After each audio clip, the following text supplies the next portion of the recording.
Chapter 6, Loud Night. Yes, I do think such a reward is fitting, Luan finished her thought. Luna was numb, feeling slowly returning to her body. Luan was keeping her grin, the sultriness evident.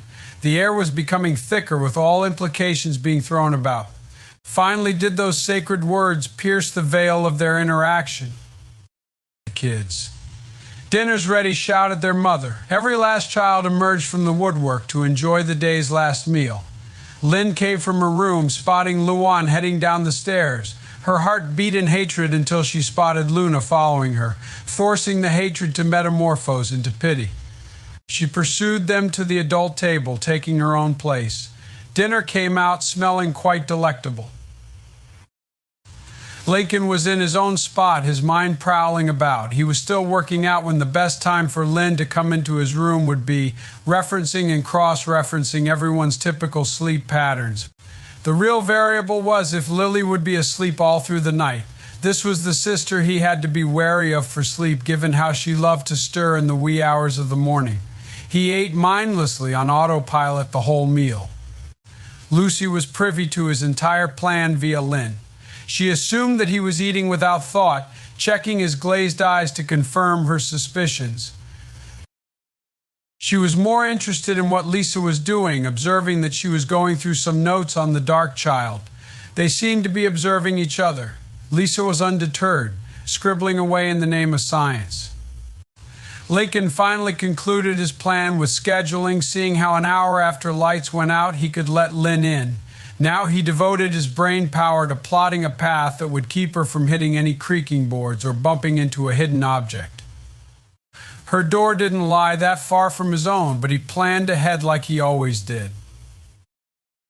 The meal went on as per usual, minus the behind the scenes of family politics. Luan was plotting, Luna waiting for her master, and Lynn waiting to react to whatever was thrown her way. They cleaned up, preparing for a little free time before bed. Each member left their respective table, getting in a little more of what they wished to do. Lincoln went back to his room, mentally preparing for his busy night. Lynn went back to hers to do the same, feeling a little off from the peace Luan held at the table. She wanted to extend a hand to help Luna, but didn't. She wasn't sure if Luna was brainwashed or not, let alone if she could be trusted in her coup against Luan. It broke her heart to know Luan was such a monster. But that was a problem that could be addressed later. Now was the time for preparations. She never visited an adult website intentionally, nor did she really wish to. Lynn thought about looking at one to see what he might like to do, but it was a little difficult to visit one. With a large family, she couldn't outright look for it without someone noticing. She shook the idea away. Maybe things would happen naturally, and that's how she wanted it. Lincoln delivered a quick, low message to Lynn after heading up to take refuge in his room, just to make a short stop, letting her know when to come and how to get there. The time came for the family to sleep, crawling into their beds. Lynn and Lincoln counted the seconds, waiting for sleep to visit the household in near unanimity. He peeked over to his clock, spotting that it was a moment shy of the agreed-upon time. He was still preparing himself for the ultimate of taboos. His heart beat at a rapid pace, and trying his hardest to make it slow down.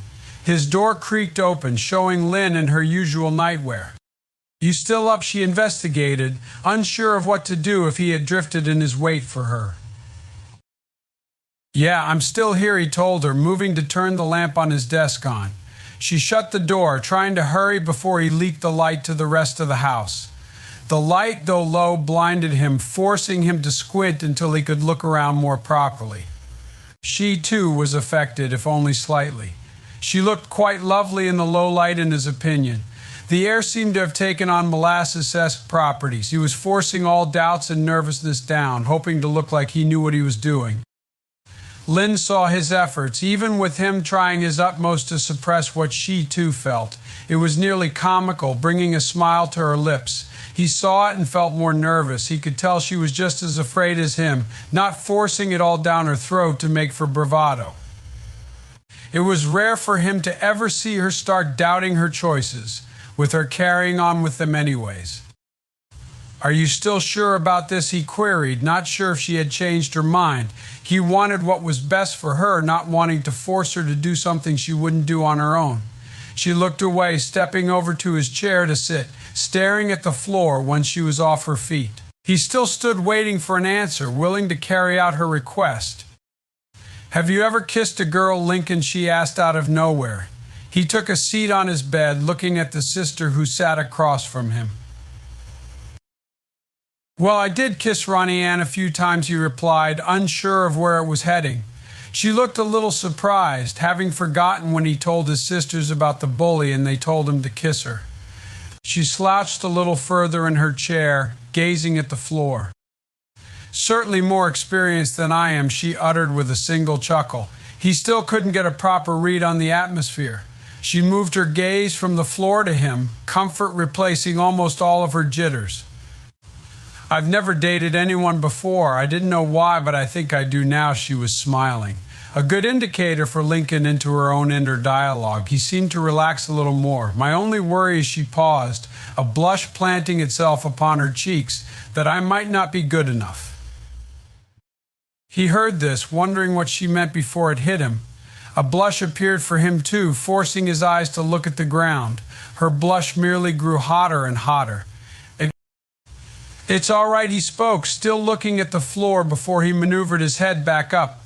"I have the same problem." She heard these words, fascinated that he was in the same boat as her. "But what about she tried?" Nothing happened, he interrupted, having some foresight as to the rest of her inquiry. She was amazed at his honesty considering the current situation. "Now, are you sure you want to go through with this?" he asked again. He worried that things might not ever be the same in their family, worried that if things went south, it would be all his fault. He wanted to make sure that this was their best option. She even felt the same way at all of his concerns, brushing past them to make sure to remove Luan from her position of power and tyranny. She grabbed his hands and looked deep into his eyes, inching ever closer until she reached his left ear. "Does this answer your question?" she whispered into it, giving him no time to reply as she wrapped her lips around his in a passionate embrace, moving to wrap her arms around his neck. He was startled, not expecting it so suddenly. His heart fluttered, not wanting to settle any time soon. She seemed hesitant, unable to shake the guilty feeling she had in the back of her mind. She still felt like she was Luan with the corner she had been backed into. She was using him, even if he was all right with it, making the guilt stay. Lincoln had never known of such passion, wishing for it to last forever. Time moved too slow to be felt, letting his wish come true, at least in part. He felt a parting in her lips, her tongue migrating to his mouth. He greeted it, tentatively at first, becoming fast friends with it. They wrestled, going from one mouth to the other in a sort of game of tug-of-war. Eventually did they part, panting for air. He saw that she looked even prettier after their kiss, almost as if the light changed, changing her with it. She was gasping for air, thrilled at what she had done. She wanted more of it, sucking the air into her lungs faster just to resume. She kissed him once more, the two of them laying back on the bed. This was just as good as the first, if not better. She was very excited by it all, her body and his beginning to show it in shared emotions. Any doubts in her mind slipped away, leaving only Lincoln for her to think about. She felt her heart beat a wild tune, her feelings lining up with it quite perfectly. They broke a second time, reeling from their activity. He was enjoying it. She was loving it. She threw her shirt off, showing him the bra that rested underneath. He was really starting to show his excitement for her, leaving a tent in his briefs. She didn't notice it particularly, choosing to return to their kissing. She loved it all, wanting to go further. This session didn't last too long, with her leaving so she could remove her bra.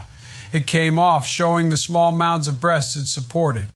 He never knew of what was under her bra before, giving him some satisfaction in his lust of knowledge, and now her. He looked at them, unsure of what to do. She got really self-conscious when she saw him staring with no seemingly positive reaction. "They're beautiful," he muttered in amazement. She felt better with him having complimented them. You can touch them if you want, she said, sensuality lightly present in her tone. He mindlessly grabbed them with gentleness, so as to not hurt her, feeling the softness of her chest. This made her feel that much more exhilarated, wanting her brother even more so than before. She couldn't move, not wanting to leave her newfound pleasure. She moaned, biting her lip to try to be quiet so as to keep the family from hearing a thing, a feeling of wetness creating itself in her panties. Luan watched the goings-on in her brother's room. Her blood boiled, wrath nearly present on her skin like sweat.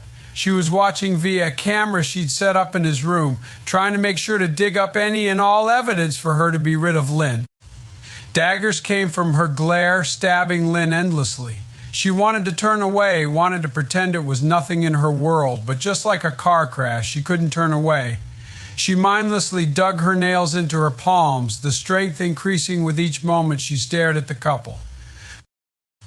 Lincoln stopped fondling Lynn's breasts, worried he was hurting her. She looked at him, still in a state of ecstasy. "Why'd you stop?" she almost whined. He looked confused. "I thought I was hurting you," he sheepishly admitted. She laughed a little. No, that was more amazing than anything I've ever done in my life," she gave in a mix of euphoria and lustful ecstasy. He looked embarrassed, thinking how he had screwed up. "Don't worry about it. There'll be more time for that later," she slyly told him. She then removed the red shorts she was wearing, showing off the matching panties for her bra. These disappeared as well, presenting Lincoln with everything. He swallowed, still in a haze from their forbidden acts. She observed his packaged love for her, smiling with hints of it being sultry. She gave him another kiss, pulling down his briefs as she did so. She looked at him one last time. "I think it's time," she whispered, slowly lowering herself onto him. He could feel the inches move by, his mind blown apart with the brand new experiences. She stifled her cry of pleasure after putting all of him in her. He snapped from his pleasure, concern trekking across his face. She saw it, dismissing it as nothing. She moved up and down at a snail's pace first, picking up speed with each move of her hips. He thrust when he felt it best, moving in time with her hips. She was in a constant state of bliss, her lust fulfilled with the night's events. She moved his hands to her breasts, adding more to their state of union. She could feel it. He could feel it. They had become one in their intimacy, nearly able to merge into one being. "Lynn, he struggled to finish the sentence. "That's okay, just finish with me," she told him, her mind going blank with the incoming finish of their closeness. She moved in to kiss him, making it a challenge to be better than before. She didn't know how else to stifle their inevitable noises, timing it so that they wouldn't wake anyone up. At long last, they achieved a massive climax, the sensations orgasmic. Their hair stood on end with excitement. Their minds cleared, disintegrating all thoughts. They could think only of the experience, still holding their last kiss. She broke from it, an orgasmic smile on her lips. "Wow," he said with a low voice, stunned from their act. He held her close. Lynn still hadn't broken them apart. He remembered the convulsions of her walls, she enjoying his seed entering her. If this was true happiness, then he wanted more of it. Tentatively, she moved off of him, rolling to his right side. "Wow," she repeated. She had just done something she never imagined would be possible. It was surreal, leaving her to ponder if she was on another world. "I think I know why people say on cloud nine," he chortled. "If that's what it's called, then that's where we are," she conversed. The waves of euphoria started to leave, replaced with a sudden loss of energy. "Oh man, I didn't know you could feel so tired from this," she yawned. "Nor did I," he commented. Lynn turned to give him a quick peck, followed by a good night before turning over. He rolled over, returning her good night with one of his own. He wrapped his left arm around her, holding her. "I love you, Lynn," he whispered before closing his eyes. She grabbed the arm and held it, happy with her lot in life. Luan was furious with her own allotment. She bore witness to their congress. She had managed to draw blood with how hard she dug her nails into her hand, her detestation and odium for her younger sister driving out all other emotions. There was no other way she would feel satisfaction. Not until Lynn had paid for her heinous crime. Blackmail wasn't satisfying for a punishment. No, something faster and worse. She discarded every plan to be rid of Lynn, moving a particular one up instead. She moved from her spot of observation, going to wake Luna up. "Oh, Luna," she called in a sing-song voice after removing Luna's headphones. She was by her sister's side, waking her. "Come on, Luna, I need you to wake up." "What do you need?" Luna asked after having been woken, her dreariness present. "Well, I need some help with something," she told her. This was going to be a good night indeed. Ronnie Ann tossed about. She tried to alert her ex earlier about Luan's plans. She didn't bother with phones, figuring they would be bugged or watched. She was uneasy, not wanting to leave anything to fate. Her dreams created the various representations of her earlier actions, giving her all sorts of pleasantries for her vain efforts. She had tried sleeping after waking twice, unable to do so. A light turned on, accompanied by a voice. "Wake up, Lincoln," it called.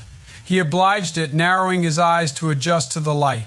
He was back in his underwear. This was simply the start of a laundry list of questions that he had. He saw that Lynn was across from him, dressed in her nightwear. She was tied to a table on its side, her arms attached to different legs of the piece of furniture, leaving her own legs stretched out in front of her. He could feel ropes binding his hands behind a pipe, unable to allow him to move from his place.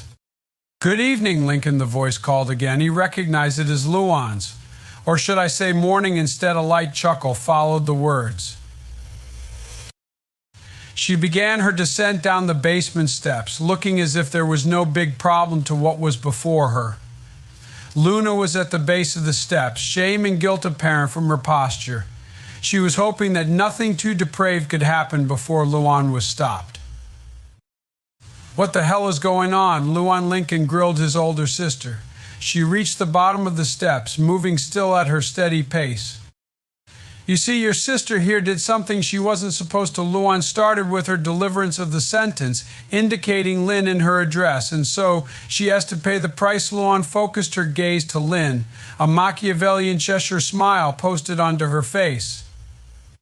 "You see, I don't like competition for the heart of someone I love." She produced a baseball bat from a box, looking too pleased to be handling it. "Which means you have to be taken care of. And speaking of competition, I don't think you'll be worrying about those for much longer." She pointed the bat at Lynn in her giving of a sentence. Lynn and Lincoln started to shout for help, wrestling with the restraints that were being used on them. Luan just laughed, the guilt piling on Luna. "This room is completely soundproofed, so your screams simply become one with silence." "Not completely," Luna told herself in her mind. She used her expertise to make it appear as if it was good at canceling sound while lacking the capabilities to do so. It was just as if it were untouched. Luan tested her personal words, banging the bat on the hard cement floor to emphasize that nothing could escape and to also drive a little more fear into Lynn. Lori was going back to bed, having gotten up to use the restroom. She heard some banging and shouting, unsure of where it was coming from. It sounded off through the vents a little. She started to explore the house, looking for the source of the sound. "Now then, back to your punishment." Luan directed her gaze to focus solely on Lynn. "As I mentioned, you wouldn't have to worry ever again about your competitions." When the words left, she straightened herself, grasping the bat with both hands. She adjusted her position, aiming for what she wanted to hit. With a strong downswing, she struck Lynn's left kneecap. There was a loud snap as the knee went backward, the back of it touching the ground. A moment passed before the pain slammed into Lynn. It felt like a freight train had hit her. She could feel the shattered knee, each and every individual piece. A cry left her lips. She had suffered injuries before, what with her playing sports so often, but never had she ever had the benefit of a broken knee. There was nothing to rightly compare it to. She couldn't stop the screech exiting her lips, couldn't stop what was going to happen. Luan positioned herself again, her smile having never left, and took a swing at the other knee. The same result happened, sending Lynn into a state of shock. There was no pain now, there was simply a void. It welcomed her, her lids starting to droop. It looked nice, allowing her to escape from reality. "Oh no, you don't get to leave quite yet," Luan informed Lynn. Luna had become sick to her stomach after hearing the injuries. Lincoln was screaming obscenities rarely coming out. Luan didn't notice anything outside her tunnel of the world. No, there's one last thing you have to take for your crime. Luan produced a knife, waving it a little as she took her free hand and held Lynn's face up to hers, seeing her want to drift off. You see, there's only one thing left in your sentencing. She started to position the blade against Lynn's throat, oblivious to Lori approaching her. You have to die. Hands grabbed her. She swung the blade wildly to the direction of the owner of the hands. The item met its mark, stabbing Lori in her abdomen. Luan took in the sight, dazed at the deed she had done. She was unable to hold hatred any longer. She never wanted to hurt anyone other than Lynn. She didn't intend to hurt her older sister. Her world crashed as she went to her knees. Lori looked at her, shocked that she had been stabbed. Luna booked it from the room, going to get help. Why? Lori mouthed, grabbing the knife. She felt woozy from the loss of blood, unable to try and pull it from its spot. Luan just started crying, sobbing out the words "I'm sorry" over and over again. She came to the realization far too late that she couldn't hurt anyone without guilt taking over. She didn't know how to help her sisters. Lynn slipped into the dream world, blacking out from the pain.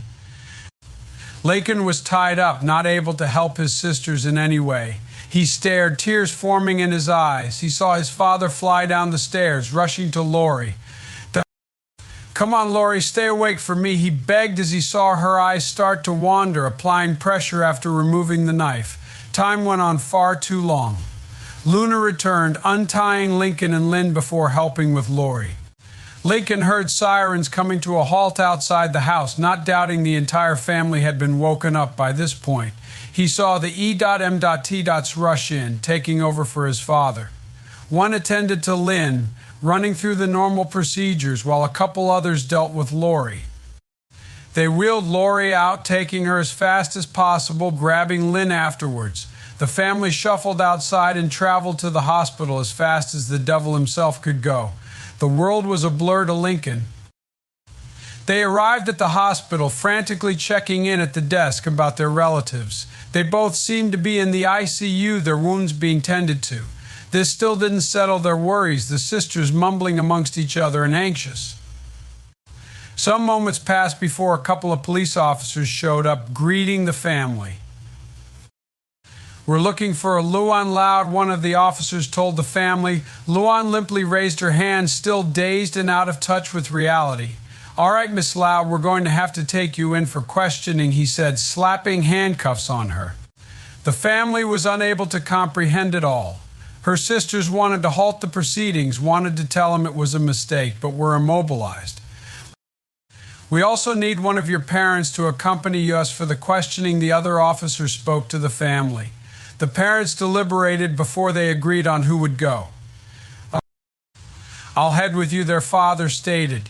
He leaned over and said something into his wife's ear before leaving with the police. The family chattered amongst themselves, worried for those missing from the waiting room. Lincoln peered at the clock, with it reading 2 in the morning.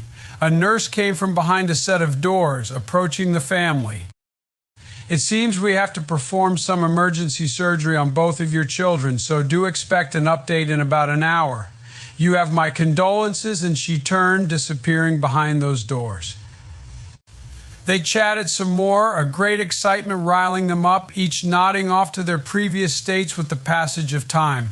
Only Lincoln, Luna, and their mother fought to sleep. Luna was racked with guilt and a slew of other feelings, making her hate her own guts. Lincoln replayed the traumatic moments in his head. He saw Luan breaking Lynn's knees, stabbing Lori. It was a horror movie stuck on an endless loop. The nurse appeared again at the moment their father returned, lacking Luan. She told them it would be another hour before she could say anything further. Their parents got caught up in what was going on. The police received a call for the household with the name of Luan being used to name the perpetrator of the violent crimes. Luan was going to be detained until enough time passed to allow for credible witnesses to be used for the reports. The nurse came out again after the allotment of time she had quoted passed. "It seems the doctors are unable to do anything further for your daughter Lynn, choosing to let time tell. Lori is still being operated on, so expect another update soon." "Can we please see Lynn?" their mother begged, too afraid of not being with her daughter if something went awry. Their father began waking everyone up to prepare for the visit. "Right this way," she said, allowing for the family to follow. They moved about the twisting corridors, never losing sight of the nurse. "And here we are," she claimed as she stopped outside her room. "Lynn should be waking up soon, but I do have to tell you to let her wake up naturally." She promptly left, the family filing in. They crowded into the room, waiting for their member to rouse. "We're going to step out, so get us if she needs us." "Okay," their mother directed the family, indicating their father in the deal. It was just the siblings left in the room, ticking off the moments. The sisters waited, nodding off again. Lincoln sat with patience by Lynn's side. He had a chair pulled up, holding her hand as he watched her. He scored the item before anyone could lay claim.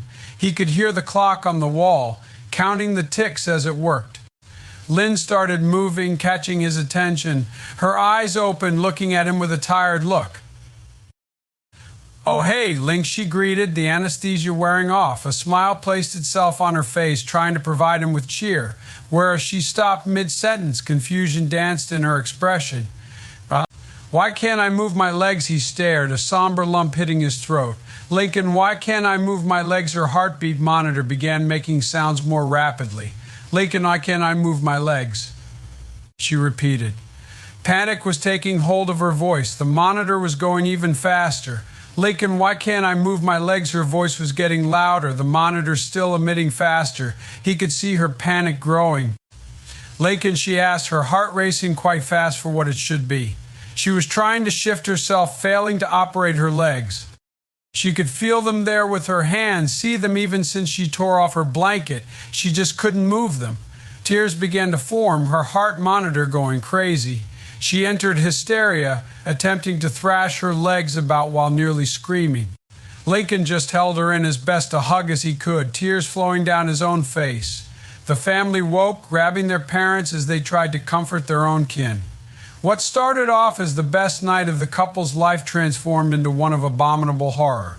How could their life change like this? Chapter 7, Cannot Stand. The house stood without an ounce of life stirring inside. The family had returned from their emergency visit to the hospital, save for Lori. Everyone was a husk of their normal self. The twins wouldn't enjoy the normal activities they usually enjoyed, figuring it would just be better to mope about.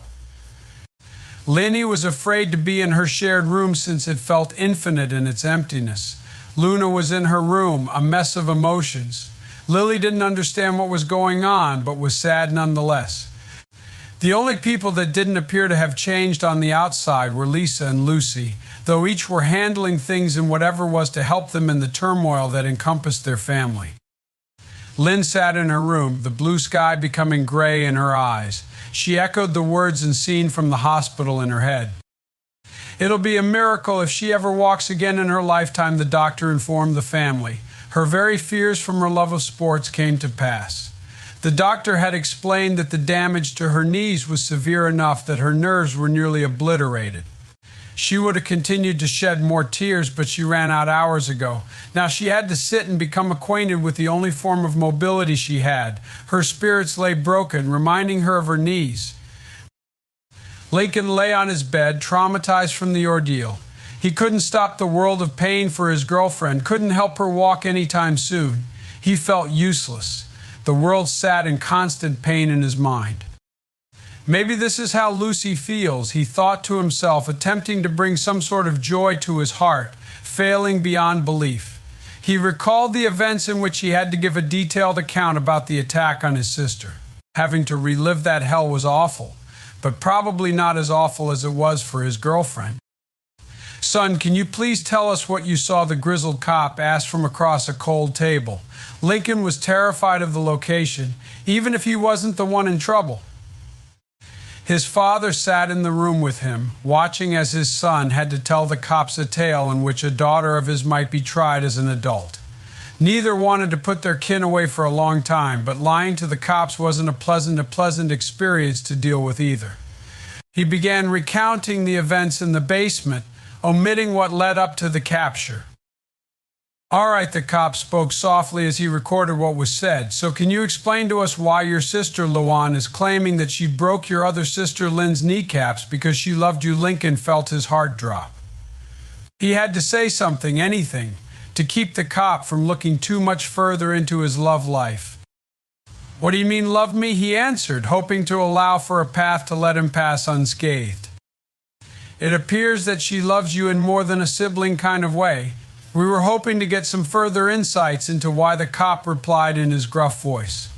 Lincoln struggled to sound convincing in his next answer.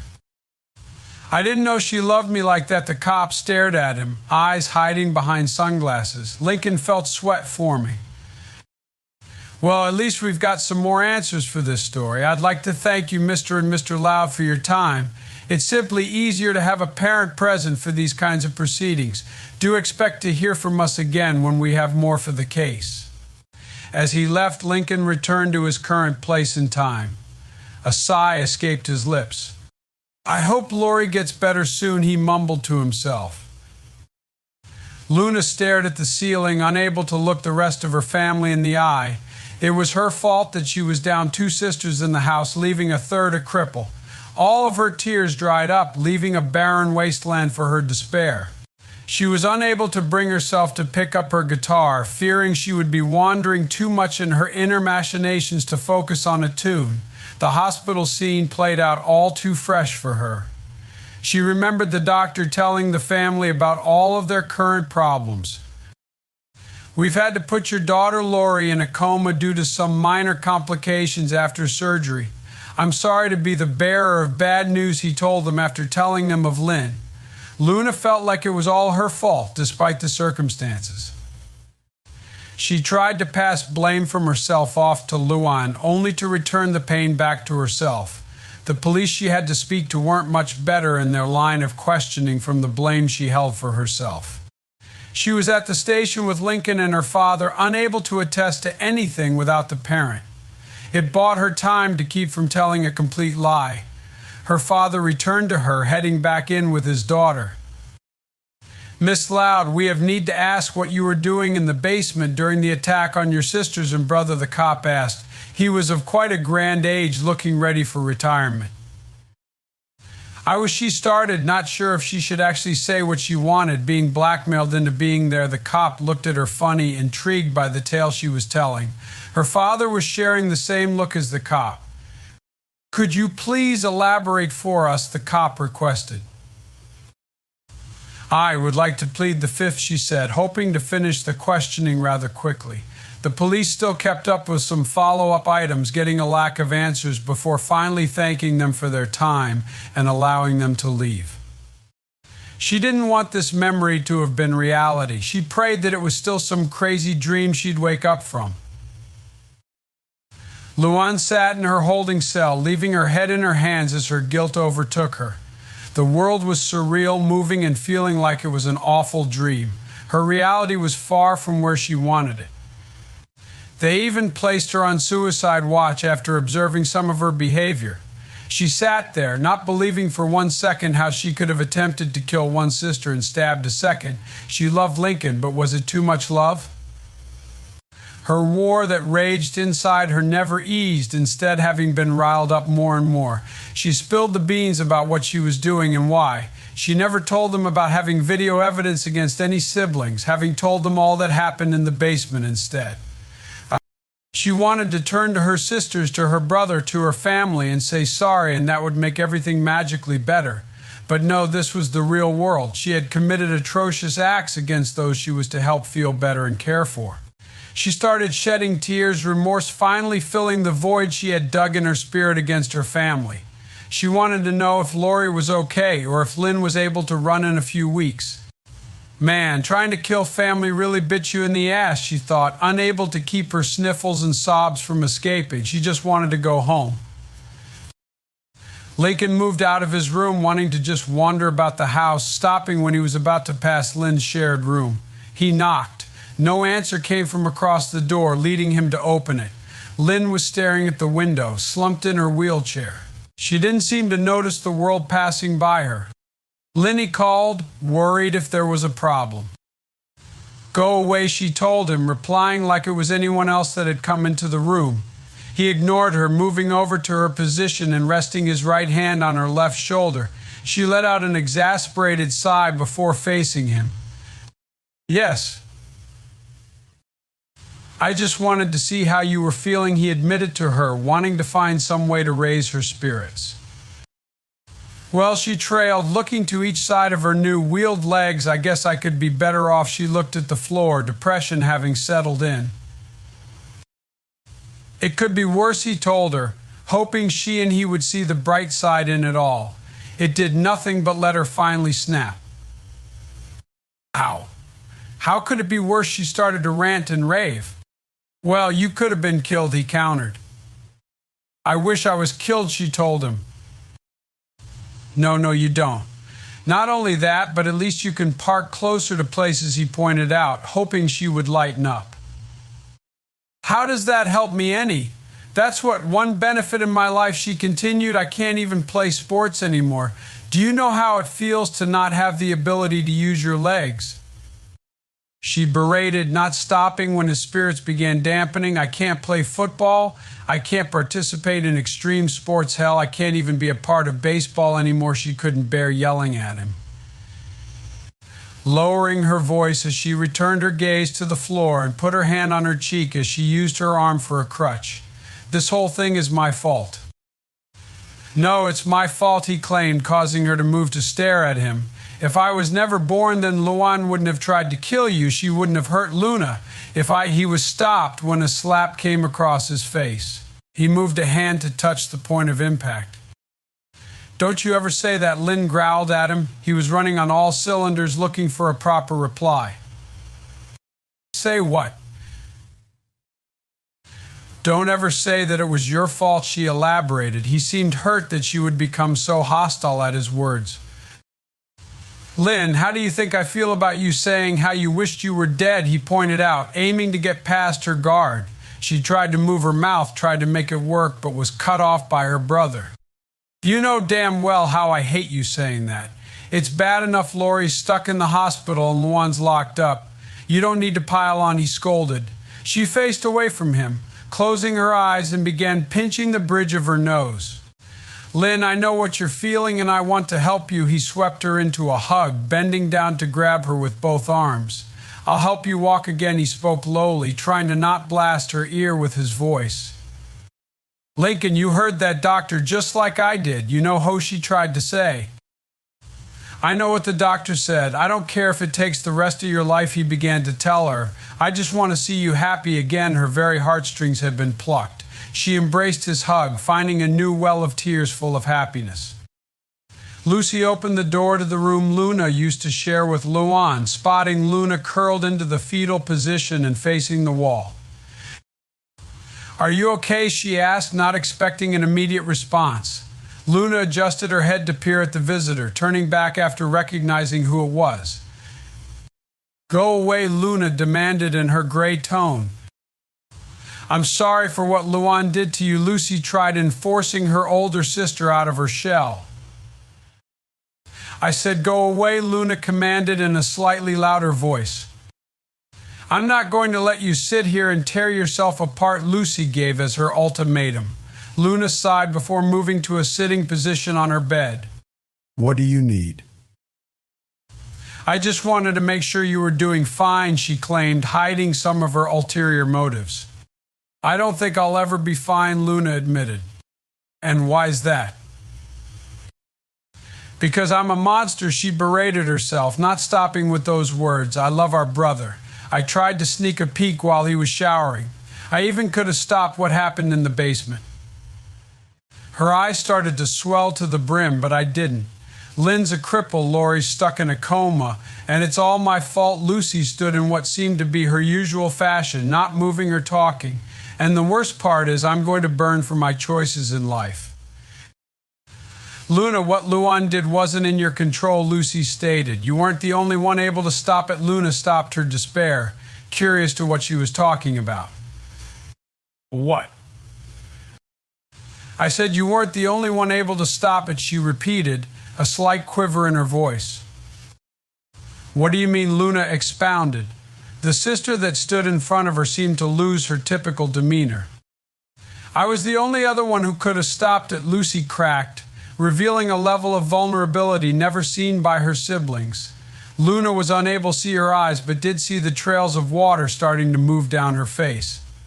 And now the sister I share a room with isn't ever going to be the same because of me. Luna moved off of her bed to comfort Lucy. Sniffles filled the silence of the room, the two trying to comfort each other.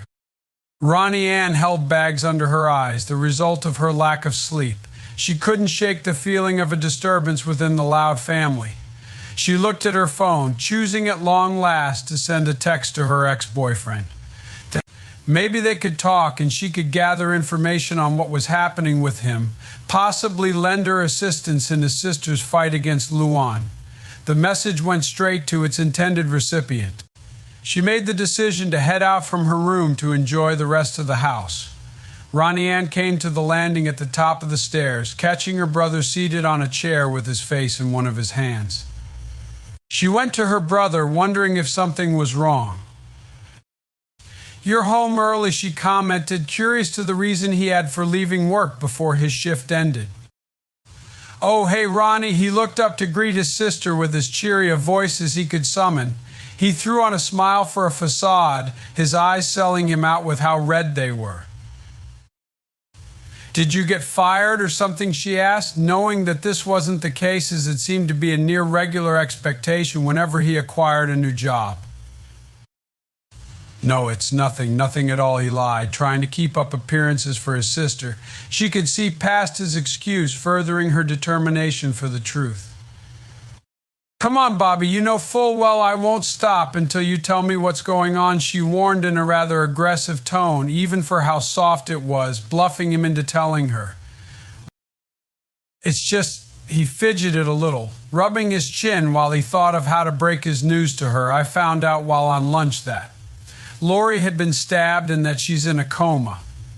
He finished the rest of his sentence while staring in the distance, not wanting to show his pain to his sister. Her soul felt heavier, knowing she tried to prevent this atrocity and failed to do so. A simple "oh" was all she managed, not sure how to deal with the news. Chapter 8, Loud on Wheels, Part 1. Lynn was running through what appeared to be knee-high grass. There was a light breeze, bringing the smell of the grass with it. She didn't bother wondering why she was able to walk, let alone run. The movements of her legs made her feel as if there was no such thing as too much joy. Lynn wanted to run forever so as to never forsake the use of her feet and legs ever again. She didn't notice the tree she was going to nearly clip.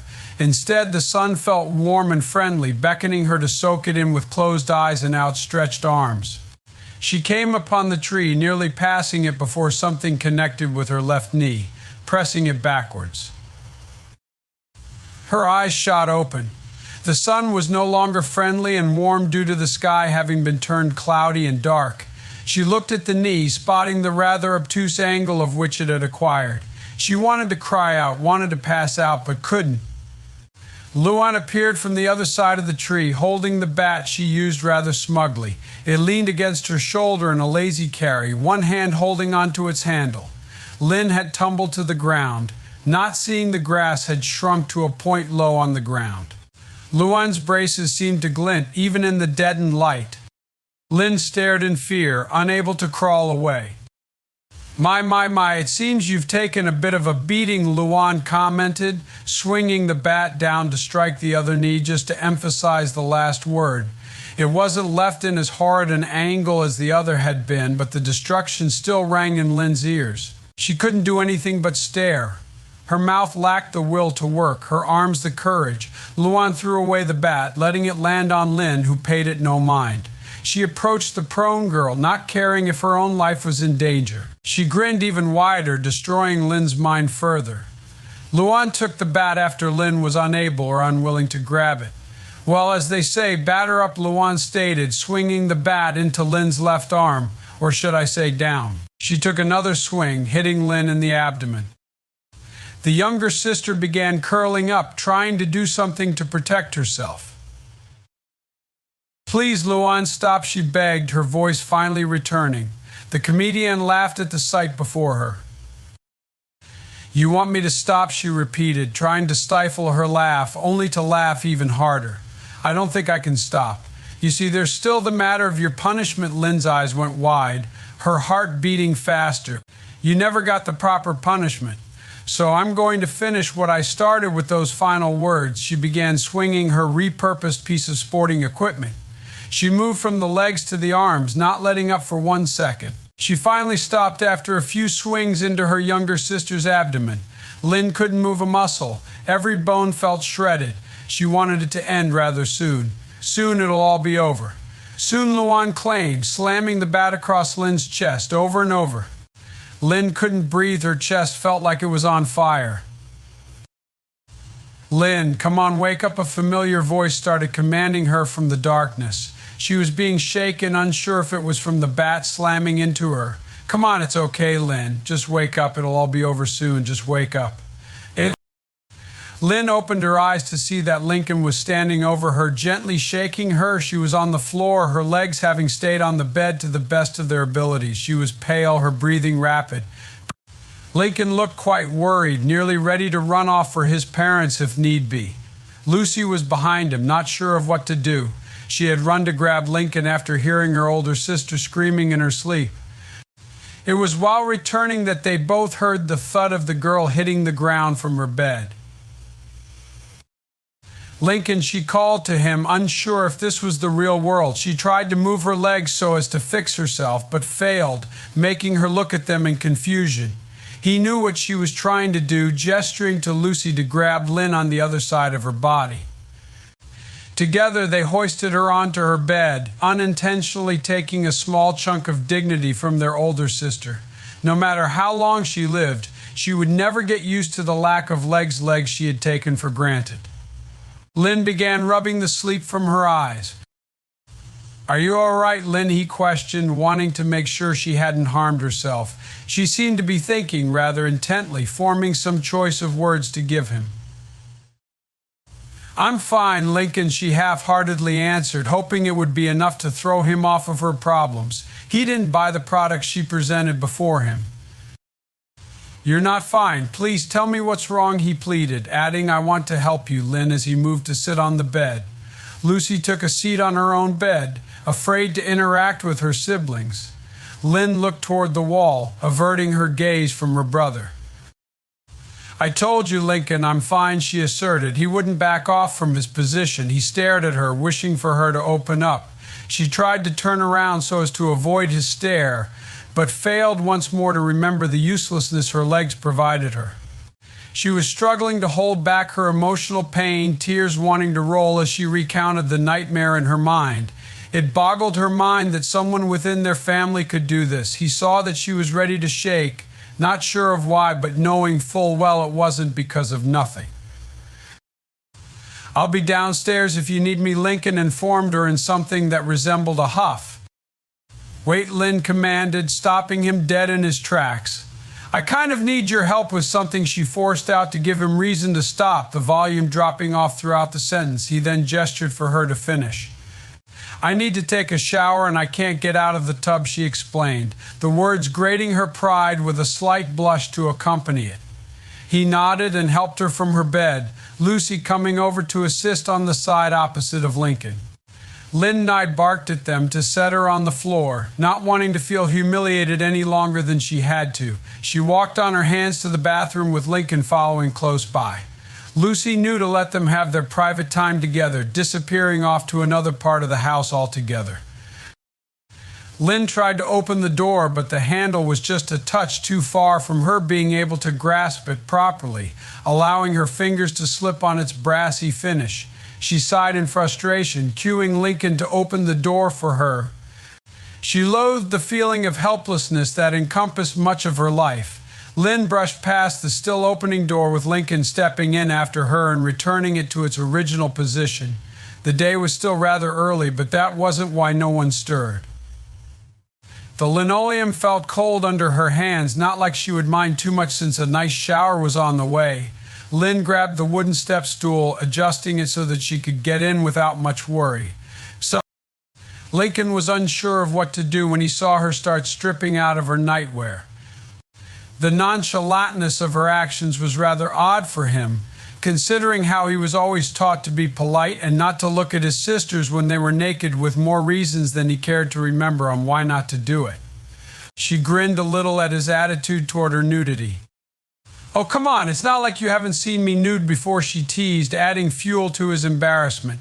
He knew she had a point, but old habits die hard. It was nice to hear her make some sort of joke.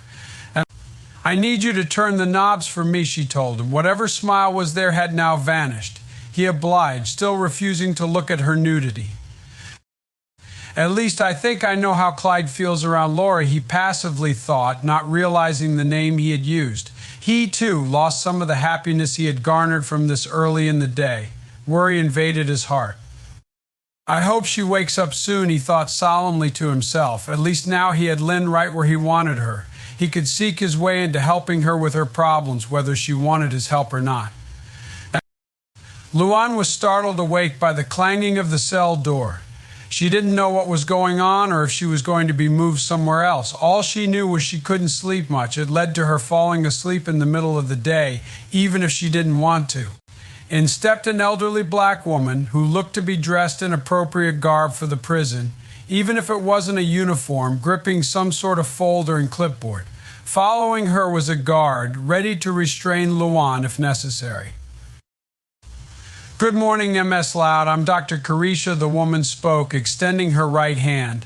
Luan was unsure if she should shake her hand, wanting to follow in her instincts for the manner she was drilled into remembering. A quick look at the guard left her with no further assistance to an answer. The woman smiled with a single giggle, showing off her kempt teeth. "That's all right. I won't take it personally." The tone made Luan feel warm and comforted, even in the current environment she found herself stuck in. "Well, at any rate, I might as well explain myself. I'm here to evaluate you to see if you're fit to stand trial." Luan wasn't very surprised to find her sanity being called into question. Even she doubted herself to not be crazy. "So, shall we make our way to some place more private?" she asked rhetorically.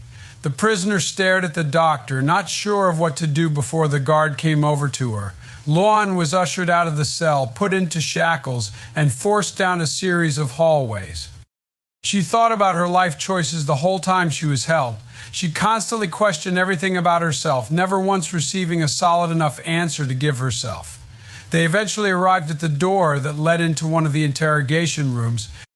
Luan, Dr. Carisha, and the guard moved in, with the evaluator and evaluee positioning themselves across from each other. The doctor looked at the guard and ordered him to remove the restraints from Luan.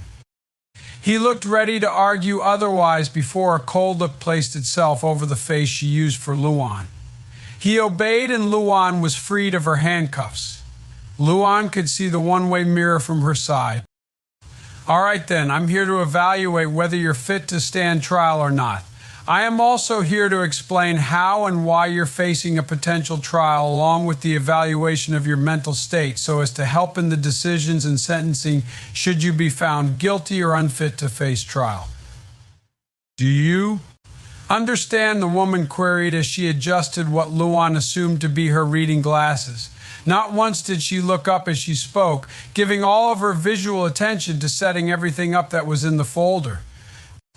Luan followed every word, giving a lifeless yes before resuming her new demeanor that she had picked up while being held. The woman looked up from the papers. "When you do your job long enough, you eventually get into a habit," she advised Luan, putting a smile back on her own face. "Is there anything you want? Water or something to drink?" Luan merely shook her head, not wanting to face the coming judgment. She held a gaze that made her look how she felt terror. She stared into the table, getting ready to throw up mental barriers. The woman across from her still kept a friendly face, making Luan feel more uncomfortable. An awkward silence filled the room. "All right, just to make you aware, the lawyer handling your case is on the other side of that mirror in case you need or request him at any point during the evaluation. Do you understand?" Luan uttered another lifeless yes. "Good. I'll start with the first question. What compelled you stab your older sister, Lori Loud?" "I didn't mean to stab her," Luan softly explained, memories creeping back to the forefront of her mind. The woman jotted down something in her notes, returning to Luan with one hand ready to keep going. "You didn't mean to stab her," she echoed back. Luan still gave her the short reply that seemed to come easily. "Okay, so who did you mean to stab?" Luan grew more cold than she wanted to. "Lynn," she admitted.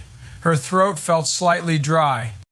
"You meant to use the knife on Lynn Loud Jr., correct?" she clarified, still writing in her notes. Luan gave the usual response. "Why did you want to use it on Lynn?" Luan could feel a desert nearly form in her throat. "Because I love Lincoln," the young girl confessed. The evaluator stopped writing so as to raise her eyes to focus on the criminal before her. As in sibling love, she investigated, a hint of disbelief in her voice. Luan looked down at the table in shame. "No," she told her in a barely audible word. "What was that?" No, Luan spoke a bit louder. The doctor was rather shocked, having never encountered a case like this one before. Before she could go any further, Luan continued talking. "I don't get it." "What don't you, G?" "I just don't get it," the comedian stated once more, interrupting the doctor to finish what was on her mind. "I read Machiavelli and I followed it to the letter, and then... She realized there was one portion of his book that she abandoned, and that was the chapter on evil and wickedness. A flood of other thoughts stoked the fires of her emotions. "I read that book. I stabbed my sister. I tried killing another sister. I've hurt my family." The revelation she was reaching for came closer than she expected to reach in this short amount of time. "I was ready to kill my sister and not feel one bit guilty, but here I am, feeling remorse." With these final words, she scrunched her face up and buried her head into her hands. "Why? Why can't I not feel guilt? Why?" Luan pushed the words from her lips. Dr. Carisha was stunned. All this time in her line of work couldn't prepare her for this. Luan had fallen out of her chair, curling up as she kept crying "why" over and over again. A guard came into the room, moving to pick Luan up and restrain her before being told off by the elderly woman. She thought it best to let Luan get it out before going further. That, and so long as Luan wasn't causing immediate harm to anyone, then it would be fine.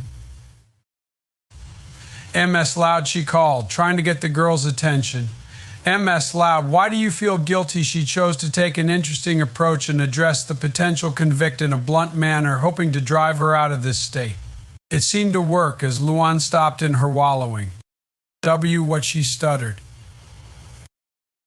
"I asked, why do you feel guilty?" Luan looked dumbfounded. This was the very question she wanted an answer to. Why did she feel guilty? Why was she so prepared to kill only to feel that weight of her actions heave itself upon her? This would be a rather long and queer session. Chapter 9, Loud on Wheels, Part 2. Lincoln waited about in his room after helping Lynn from the tub. He cornered her in his quest for what plagued his sister in her dreams, learning of her pain while mentally kicking himself for forcing her into that position of seeing hell once more. He grabbed a comic, expecting to read it only to be stuck on the first panel. He paced about the room, biding his time until he could see the clock reading off the time he wanted to leave the house. Lincoln made it to the stairs before Lynn spotted him and subsequently called to him from her room. "Where are you heading?" she investigated, throwing her tennis ball into the air and letting it land in her lap. "I was going to head over to the park and meet Ronnie Ann," he explained before inviting her to join him. She politely refused and he left. She kept throwing the ball, permitting her mind to wander. The ball brought memories of sports with each throw, slowly building and building until she threw the object away, unwilling to relive her glory days. With a sigh, Lynn started to crawl out of her room, hoping that a change of scenery would benefit her. She moved to the landing and sat against the wall, having resigned herself to just listening to the TV. Choices had to be made, and she didn't wish to try and rush the stairs when the need struck her. Lana walked from her room, going to attend her own form of entertainment, engaged in what looked like deep thought. Lana's face changed from holding this appearance to one of an unknown fear as she caught sight of Lynn. She stared at Lynn, not sure of what she should do. Lynn looked to the floor, ignoring the sister that stood before her. Lana continued to descend that which Lynn wouldn't before being stopped by her voice. "Lana!" "Yeah," the younger sister replied. "Is there any way you could help me with something?" Lynn queried, hoping that the future contractor could help. With what Lana stuttered.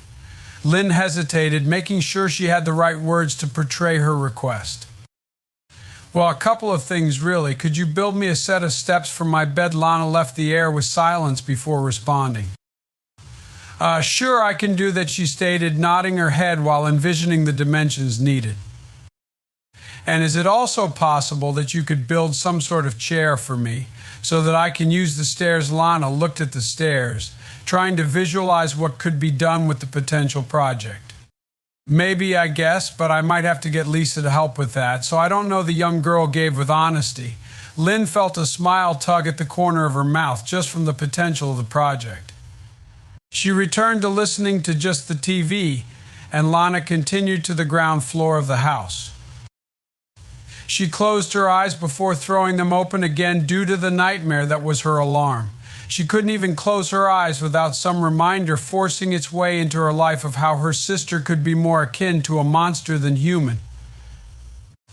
A minor thought entered her mind, though the ideas and implications went deeper than she wished to go. Is God punishing me? Lincoln finally arrived at the park, spotting Ronnie Ann at a nearby table. He gave a brief shout and waved his hand, catching her attention. She got up from the table to properly greet him before accompanying him for a walk through the park. They chatted, with him filling Ronnie Ann in on the latest news with his sisters. "Good God," she mumbled. She knew she shouldn't have been surprised, but here she was, shocked at the entirety of the atrocities of a single sister. "My thoughts exactly," he spoke. He arranged the meeting during their brief exchange of texts after she had learned of Lori's fate from her brother. "How are you holding up?"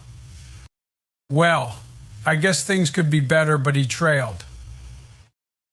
But what she was worried, he was holding on to some fear, one that he couldn't bear to explain for worry of how it might be used against him. "I don't know," he began, shifting. "You know how I would give anything to change the past, right?" She nodded, allowing him to further voice his concerns. "Well, that's just it. I can't change the past. I can't prevent her world of pain. I can't stop Luann from her rampage. I can't do anything." He hung his head in shame, his dilemma laid bare before Ronnie Ann. She didn't know what to do and wrapped her arms around him. He was caught off guard, not sure if he should return the action. Ronnie Ann let go, not wanting to make it awkward as he didn't seem to react to it. "Thanks," he finally said, still stuck in his stressful world. "Have you visited Lori yet?" she asked, hoping it would divert enough of his attention from the past. "I haven't, but we were all planning to tomorrow." He seemed to perk up, even if it was minuscule in total. "Did you or Bobby want to come?" Lincoln extended the offer, but she declined, telling him that she would tell him of Bobby's answer when he got home. The conversation ceased with them parting ways. He mulled over their words, wanting to find some way to find meaning in it all. Was it really just meaningless? No, there had to be something there. There just had to be. Luann was returned to her cell, the watch she was under having been upgraded to include a guard who would stand and watch her no matter the hour. The doctor had copied every detail down, trying to ensure an accurate and appropriate decision for what was to become of Luann. Luann stared into a corner of the cell, not able to have any material to find entertainment in as per the orders of the guard watching her. This was it. This was the highlight of her fun in this godforsaken place. She tried to think of jokes to amuse herself, failing and giving up after the first one fell through. "I deserve this. I deserve whatever's coming to me." The dismal thought apparated. She refused to cry anymore. She needed to take responsibility for her actions. Her whole story baffled the doctor as she explained her life story and how it all tied into the events of the horrid night. She spared no detail in her account, even including how she saw the event that led into her rage, forcing every plan to move into action long before they were completed. She had a whole session of torture planned for Lynn, but that went out the door faster than it should have. Luann opened every wound with her assessment. She began chanting internally, trying to find her happy place in a desperate bid to escape her reality.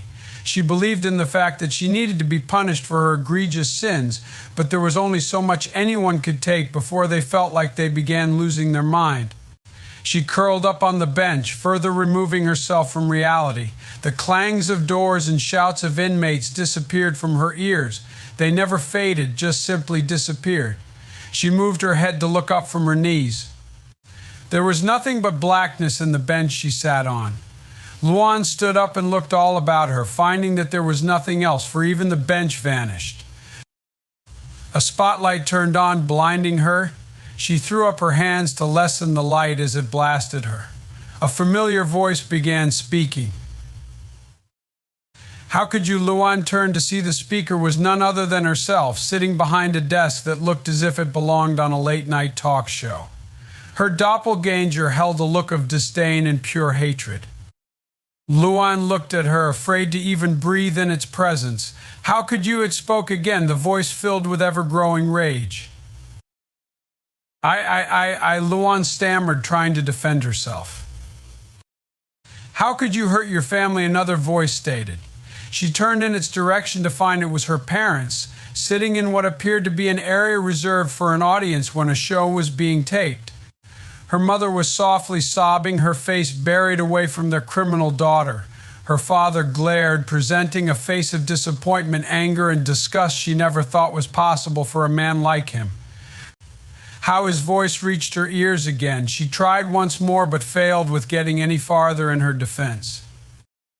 Why did you hurt them? She heard the twins' voices in unison, turning her head to see them in a different part of the seating area.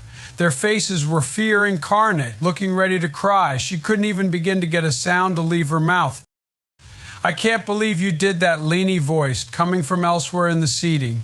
Luan was struggling, the weight of the world ready to crash onto her. She looked to the source of the light shining on her, hoping for things to get better, spotting Lisa as the operator. The distance between them afforded her no ability to see what was on her younger sister's face. What is wrong with you? Luna's voice inquired. Luan saw her standing by the doppelganger, glaring with eyes that could mutilate. I'm never going to forgive you, Lin's voice vowed. Luan looked to see that the sister she had crippled was in a wheelchair not more than a couple of yards from her. You're a monster, Lucy delivered, suddenly popping into existence behind Lin. Luan was panicking, the verbal assault of her family surrounding her.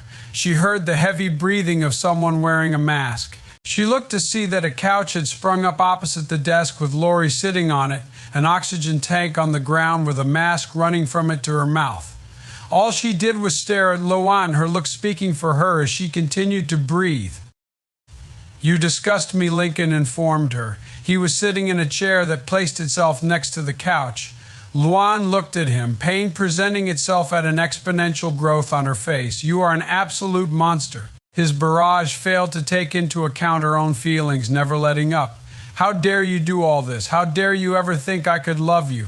How dare you do all that you did? The next set of words finally did her in. I will never love you, and I wish I was never your brother. The world finally loosed itself upon her.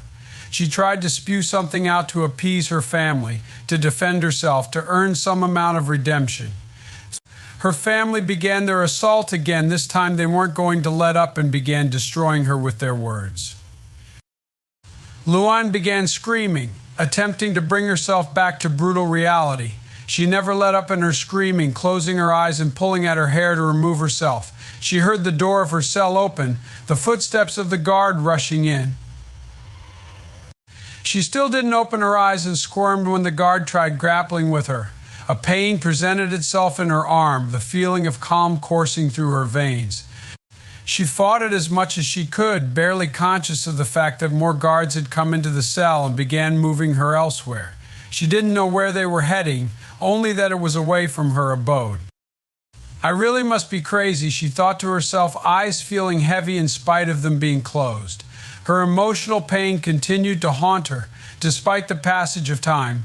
They're going to lock me in the loony bin. They're going to lock me up because of my sins, my egregious sins. Is this God's punishment?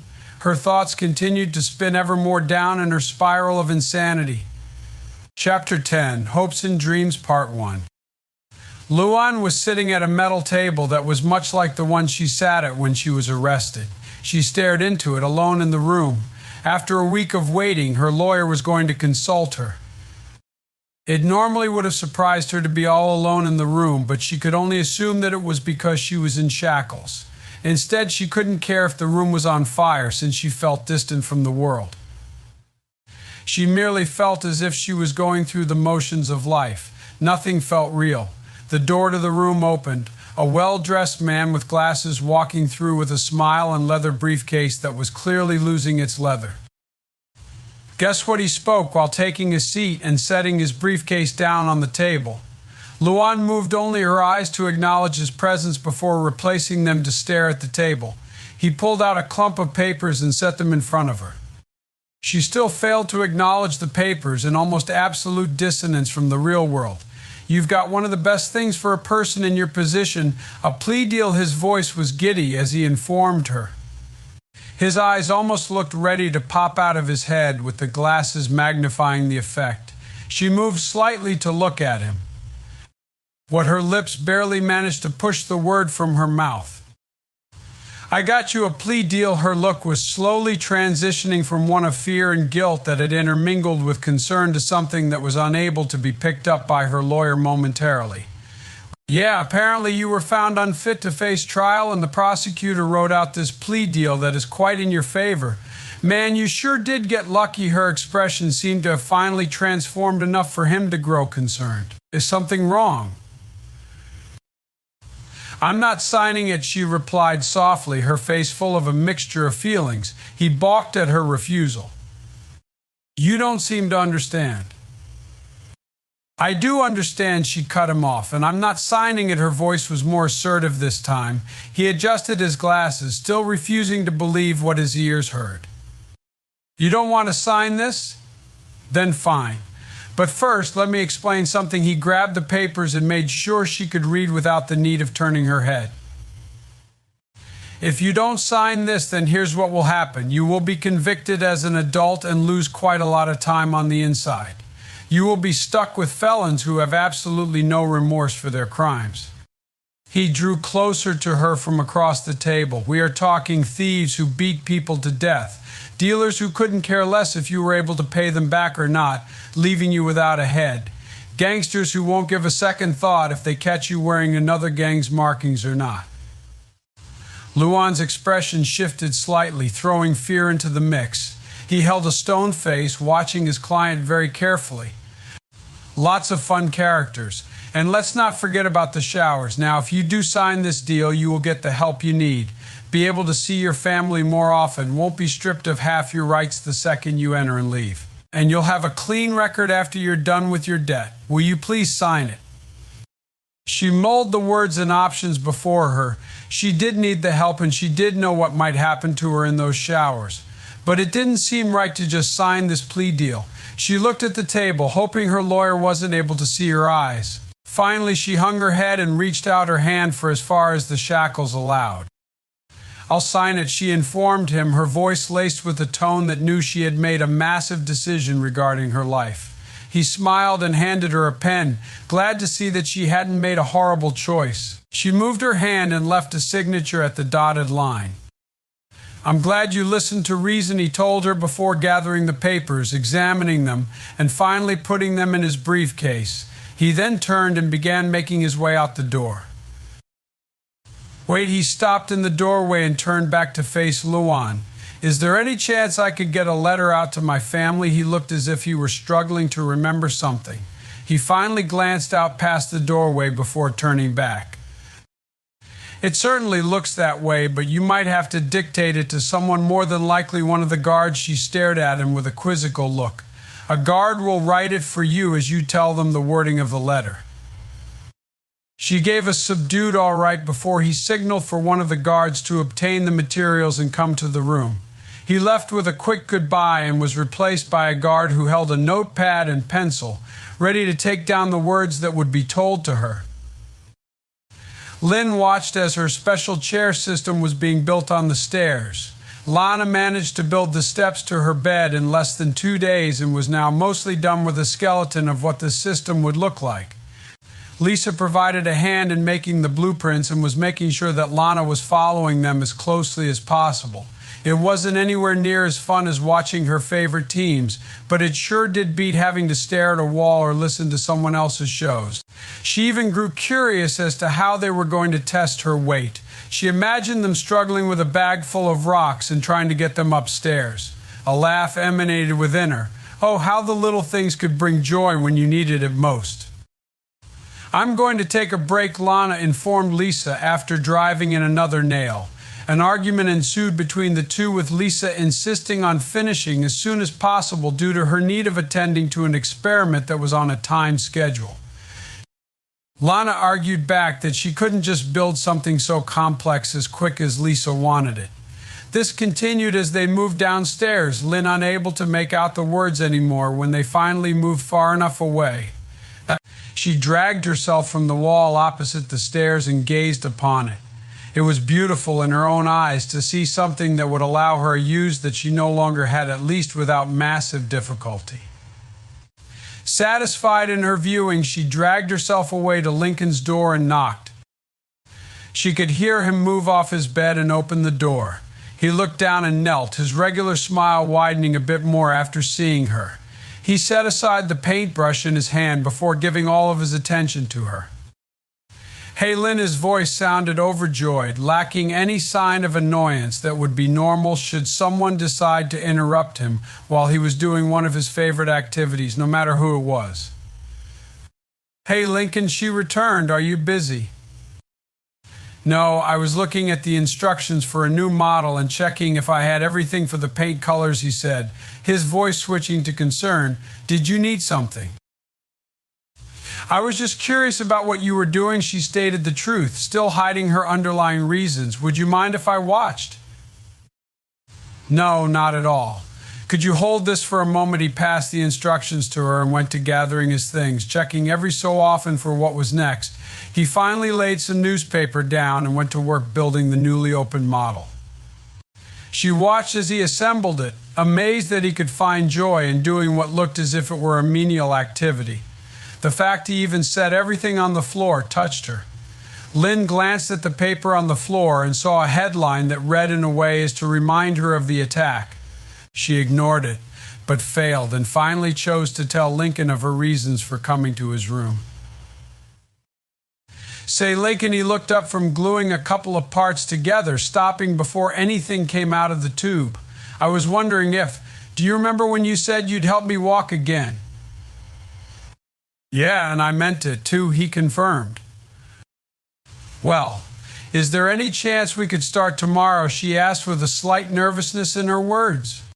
"Sure, but why tomorrow?" His puzzled face was genuine. "I want it to be tomorrow because I want to get on a regular schedule with it, just like when I would train for." She trailed, but he knew what her next words were going to be. "Okay, but when do you want to start tomorrow?" "I was thinking early in the morning." He looked almost disheartened that she wanted to do it early in the day, but that quickly changed when he threw on an air of determination. They plotted out the details further before switching subjects. "Do you hate her, Lincoln?" He stared at her, curious to her meaning. "Hate her for all she's done to me, you, Lori, our family?" He still wasn't catching on until he realized who she was talking about. I don't hate her," he informed her, being more blunt than he wished to. "She's family and we shouldn't hate her." She felt betrayed by his words, but at the same time those very words held a kernel of truth that she couldn't ignore. She wanted to hate her older sister, wanted to get her revenge for all that happened, but she couldn't. Revenge wasn't so easy to obtain with the current situation, and she was unsure if she could hold a grudge, but forgiveness wasn't going to be easy. Lincoln saw her true feelings. "I didn't say I forgave her, but I won't hate her." "I think I should go." She dismissed herself, wrapping an emotional shell about her. She dragged herself out, ignoring his words and pleas to stay, to talk it out, but she would have none of it. His voice quick, producing sound as she continued on her way. Lynn looked down the stairs, her eyes catching the photo of the family hanging on the wall. She looked on, seeing the way they all looked. Her heart broke when she saw the way Luan sat beneath her on the front step, both smiling as if nothing could ever turn them against each other, as if there would be no chance of bad blood between them, as if she would never imagine the chance of losing out on walking for the rest of her life was there, forced upon her by her sister. Quickly did she move into her shared room, making haste that would have been reserved for an emergency, and shut the door, leaning against it. Lincoln sat on the ground, frustrated that she wouldn't give an ear to his reasoning. The model in its earliest form lay before him, begging to be put together. He hadn't the motivation to continue after the conversation he just had, putting it all on his desk for later assembly. He ran his fingers through his hair, thinking of a new way to pass the time, forcing the idea to try to talk to Lynn out of his head to better list some ideas. A short glance at the clock later, he chose to go and visit Lori, wanting to see if she was awake now. He went every day since his last meeting with Ronnie Ann, vainly hoping and praying she would be conscious, disappointed each time upon his arrival. It held little matter to him, for he would tell her all that was going on at home in the world, not sure if she would remember anything he had told her. He wasn't sure she could hear him, but still, his words were poured into her ears, for it made him feel better and allowed him to come to grips with reality better. Certainly it was better to do this than feel crazy if he had to see some sort of therapist. The idea of seeing one felt weird made him uncomfortable. He checked his shirt, making sure nothing was on it before leaving, satisfied that he wouldn't have to change his clothes. He walked past Lynn's room but felt it best not to pry further. Walking down the stairs, he glimpsed at the picture of the family as it hung, stopping for a look. Lincoln wanted this picture to be reality again. He saw Luan as she was sat beneath Lynn, each looking at the other with a sisterly love, not once dreaming of hurting the other from the looks of their faces. Why did life have to change so drastically from this picture? Why? He shook his head, throwing the question away. Life was full of pain, but it was also full joy. Surely things had to get better, right? He left the house, crossing the sundry streets that led to the hospital. He collected his thoughts, setting them up for his visit to Lori so that he could fill her in on life.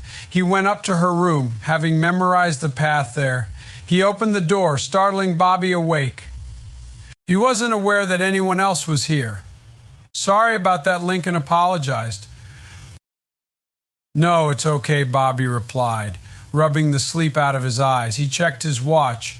I needed to get going anyway. He got out of the chair he had slept in, attempting to make himself more presentable. How's life treating you? It could be better, Lincoln spoke truthfully. Stupid question to ask, I know. Do you want anything since I've got to grab some breakfast anyway? No, thank you, Lincoln declined. Bobby shrugged a little, still trying to wake up to the world. He walked over to Lori, kissing her on the forehead before saying goodbye to her and subsequently Lincoln. Lincoln turned to his eldest sister. Her eyes sat dormant in their closure, not stirring once since her first night stuck in a dreamscape. He pulled the chair that wasn't used by her boyfriend closer to her, minding the chords that were vital to her life.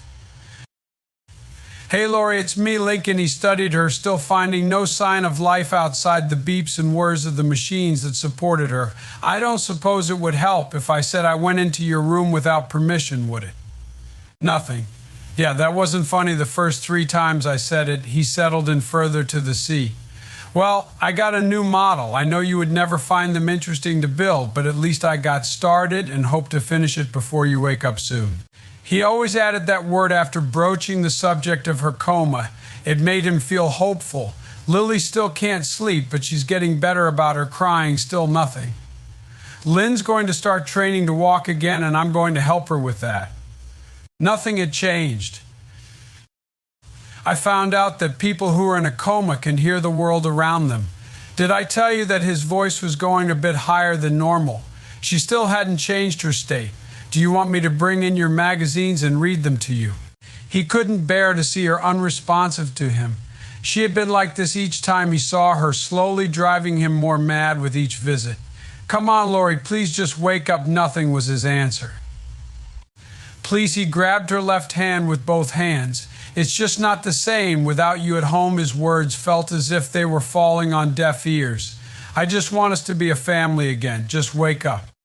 He stared, anger his biggest feeling. He was angry at himself, angry he couldn't get her to wake up, angry he was the cause of his family's pain, angry he couldn't just snap his fingers to have it all go back to normal. He had told himself he would shed no more tears. He wouldn't do so over the whole situation any more than he had already. Her hand was warm, but with a slight chill at the fingertips. He set her hand back down in its original position, careful to not cause any injury. He sat back in his chair, letting his mind wander and wonder at what Bobby was doing during his visit with her. Lincoln was unsure if he talked the night away to her or if he had read to her, but Lincoln still postulated nonetheless. He stared into nothingness, curious. Did she move? He directed all attention to her face. He watched, waiting why her eyes shifted, still closed. Lori, he called, waiting for a response. A knock at the door alerted him to a doctor making the rounds. Sorry for interrupting your visit, but I'm here to check on her and make sure she's fine, he explained. Lincoln began backing away to allow the doctor to do his job when he saw an eye open. When Lori tried speaking, Lincoln and the doctor were astounded by her speaking to them. You went, in my room, she finished. Even in her weakened state, he could hear the venom in her voice. The doctor rushed to grab a nurse, leaving the two alone in the room. Lincoln didn't waste a second. He went to her side, grabbing her hand in both of his. You're awake, he shouted, joy overcoming him. He smiled wider than he thought was possible. My room. You went in. She kept trying to speak, her voice weak. He could feel her trying to tighten her grip on his left hand, her left eye glaring in spite of being barely open. The doctor came in, a couple of nurses assisting him. They had to tear the siblings apart so as to be unobstructed in their duties. He watched in a whirlwind of worry and happiness. The doctors did things he wasn't sure of for their strangeness to him, but he was sure they were helping her. To wait for them to be done, he pulled out his phone and sent a mass text to his family. Good thing it's on silent, he thought to himself, glad to have obeyed the rules at least in part for being in this area of the hospital, knowing he would get a full-scale assault with the responses. After all was said and done, the hospital staff left the room, chatting in their lingo as they went their way. Lori was more awake, trying to raise herself but only meeting with failure, causing her to become out of breath. Lincoln didn't waste a second to be with her again. He held her hand, not caring if she magically mustered the strength required to strangle him. It's so good to have you awake again, he told her, wanting to crush her in a hug. Her heart rate monitor rose in tempo, revealing her fury. I'm going to turn you into a pretzel, she threatened, her heavy breathing interjecting itself every couple of words. She moved her right hand, trying to reach her brother with it. It moved, hovering a couple of inches above her chest before it fell, unable to traverse any farther. I wouldn't have it any other way, he replied, unable to process fear from her words. She found it bizarre he wasn't terrified of her. What happened, she finally asked, moving her head slowly to take in her surroundings. He paused, trying to decide where to start with his answer. In surgery and something happened, so you went into a coma. His words weren't false, but he didn't want to tell her everything just yet. Why was I in surgery? Her words filled him with dread. He hoped she would bother leaving it well enough alone for the moment, yet he had to tell her something. I'll tell you later. She never pushed the question again, too tired to really do so. They talked, catching up on lost time. How are you? She asked. He knew what she meant, considering how tuckered she was from this momentous occasion.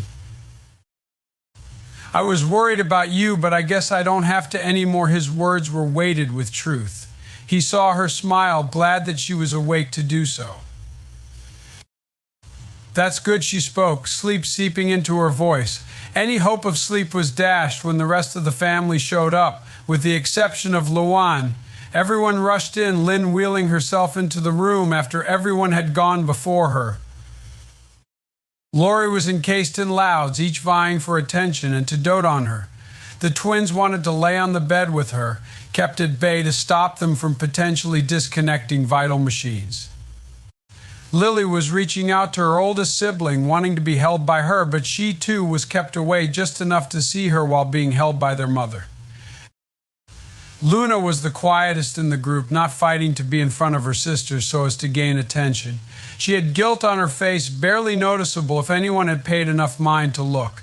Lynn was behind the family, watching on, her only company, Lucy. Lincoln walked over to her, wanting to help in keeping her from feeling lonely on this day. Her face didn't change too much when she had left his room. "Aren't you happy? We can finally be a family again," he said, wishing it would lift her spirits. "No, we won't," she countered. Well, why not? He was most disheartened that his words were having the opposite effect. "Because Luan isn't here," she put her hands on her wheels and began turning around, stopping when Lori called out to her. "Come here, Lynn." Lori's voice was hoarse. Lynn obeyed, not wanting to act asinine in front of the family. She wheeled over to the bed, stopping on the patient's right side. What happened? Lori tried to reach out to her little sister, failing to keep her arm outstretched. "Don't worry about it," she told Lori, grabbing her hand and putting it back on the bed for her sister. Lori wrinkled her brows. Lynn followed up with, "I'll tell you later," this relaxed Lori. "I hate to interrupt you." The doctor had returned, poking his head into the room, "but we'll need to run some tests on her, so please be prepared to leave soon." He left, making sure the family had understood. Everyone started to say their farewells. The twins hugged her. Lisa gave her own adieu. Luna hugged her as well. She assisted in getting the twins away from Lori, trying to comfort them as they looked ready to cry at the prospect of leaving their oldest sister. Lenny hugged her, ready to cry as well, followed by Lynn, Lucy, and Lincoln, with their parents and Lily rounding out the rest of the family, all saying goodbye in addition to their hugs.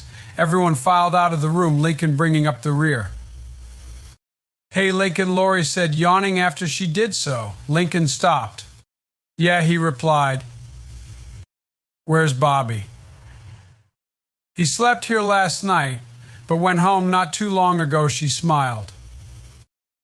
"Thanks. See you." Lincoln saw her close her eyes again, unable to help himself and worrying about her waking up again. This seeped away, replaced with Lynn's words reverberating in his head. He gave these words attention, finding them harder and harder to refute as he paid them more and more mind. He wanted to be a family again more than anything else. But they couldn't be that without Luan. The ride home went by faster than he thought it would, all due to him thinking hard on Lynn's words. Chapter 11, Hopes and Dreams, Part 2. Everyone scattered to their own devices, going about the day as they wished or needed to. Lincoln paused while passing by Luan and Luna's room. Well, he guessed it would be more proper to call it Luna's room now because of past events. What made him pause was when the realization of how quiet the room had become hit him. This room was more or less the namesake of the house and possibly the family as well. And yet here it lay, devoid of the nature that was typical of the room. He debated if he should disturb the occupant. He thought better of it, choosing to carry on his way. Luna sat in her room, oblivious to those outside the world she had become used to. She wouldn't care if a bomb was about to go off outside her door. Her door. It felt bizarre to own the room. All her life she had someone to bunk with, and now she had to own the room. She left it all as it was that fateful night, save for the changing of bedding for her own bed and any laundry that she needed to do. But Luan's bed, Luan's clothes, everything Luan owned was left where it had been laying. Luna sat in her beanbag chair, contemplating what she should do to keep herself busy. Nothing was presenting itself to interest her in doing it. She pulled out a notepad and pencil, praying that lyrics for some song would rear its head. No such luck. Frustrated, she tossed the two aside, staring at the ceiling. She rubbed her face with both hands before putting them behind her head, fingers intertwined. The ceiling was more interesting than the last time she stared at it.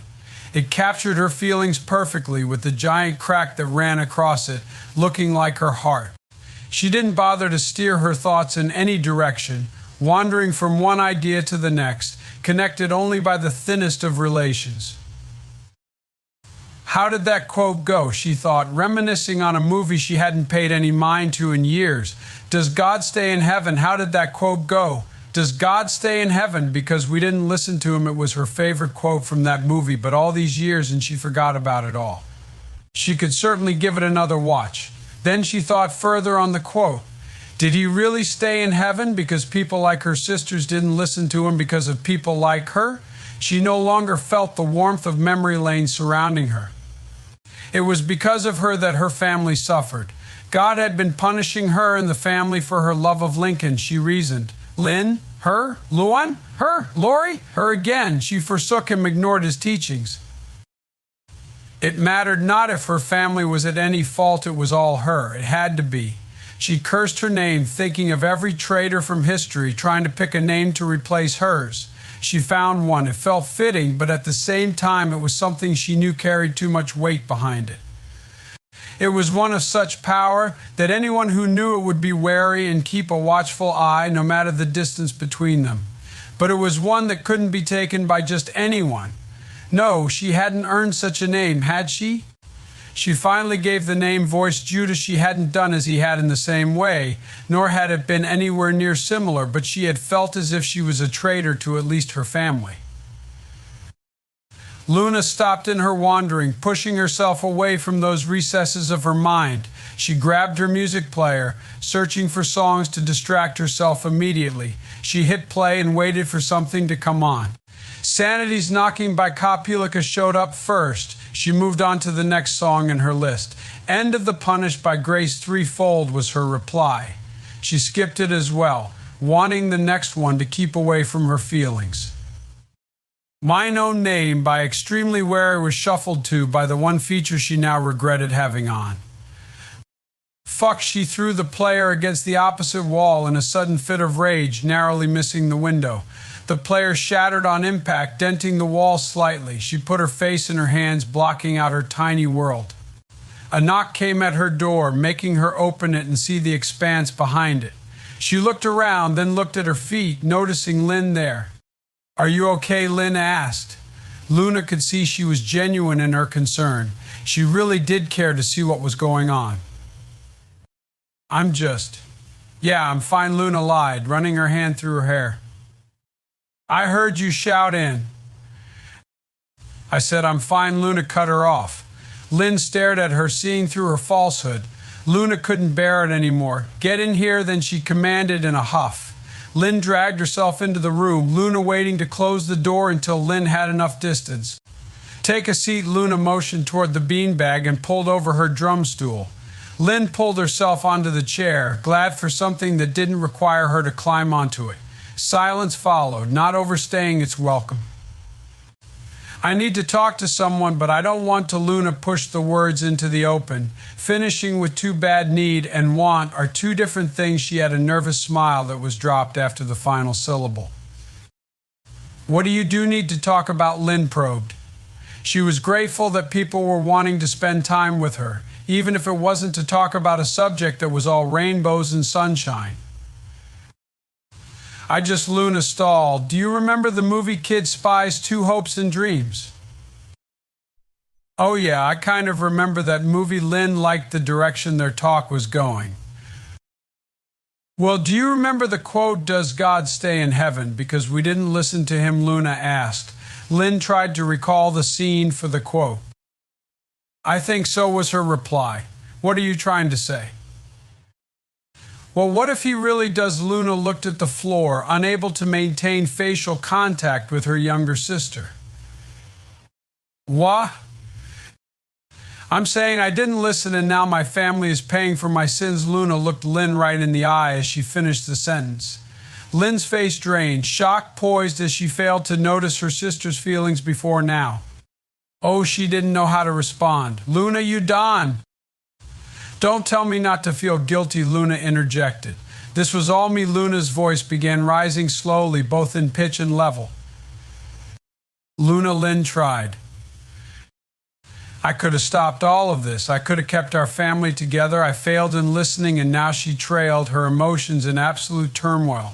It was because of me you were crippled. Because of me Lori got put into a coma. Me that Luan got locked up. She wanted to simply break down. Lynn watched on, waiting for it all to run its course. All of this was me, Lynn. Me. Silence followed, and Luna returned her face to the floor. I got caught, and you paid for it. You got caught doing what Lynn's interest was piqued. Luna felt sheepish. I left my music player in the bathroom, and it was occupied. Her voice had returned to a more normal level. Instead of waiting, I went in since I got a new album and hadn't listened to it yet. Lincoln went in after me, and Lynn waited.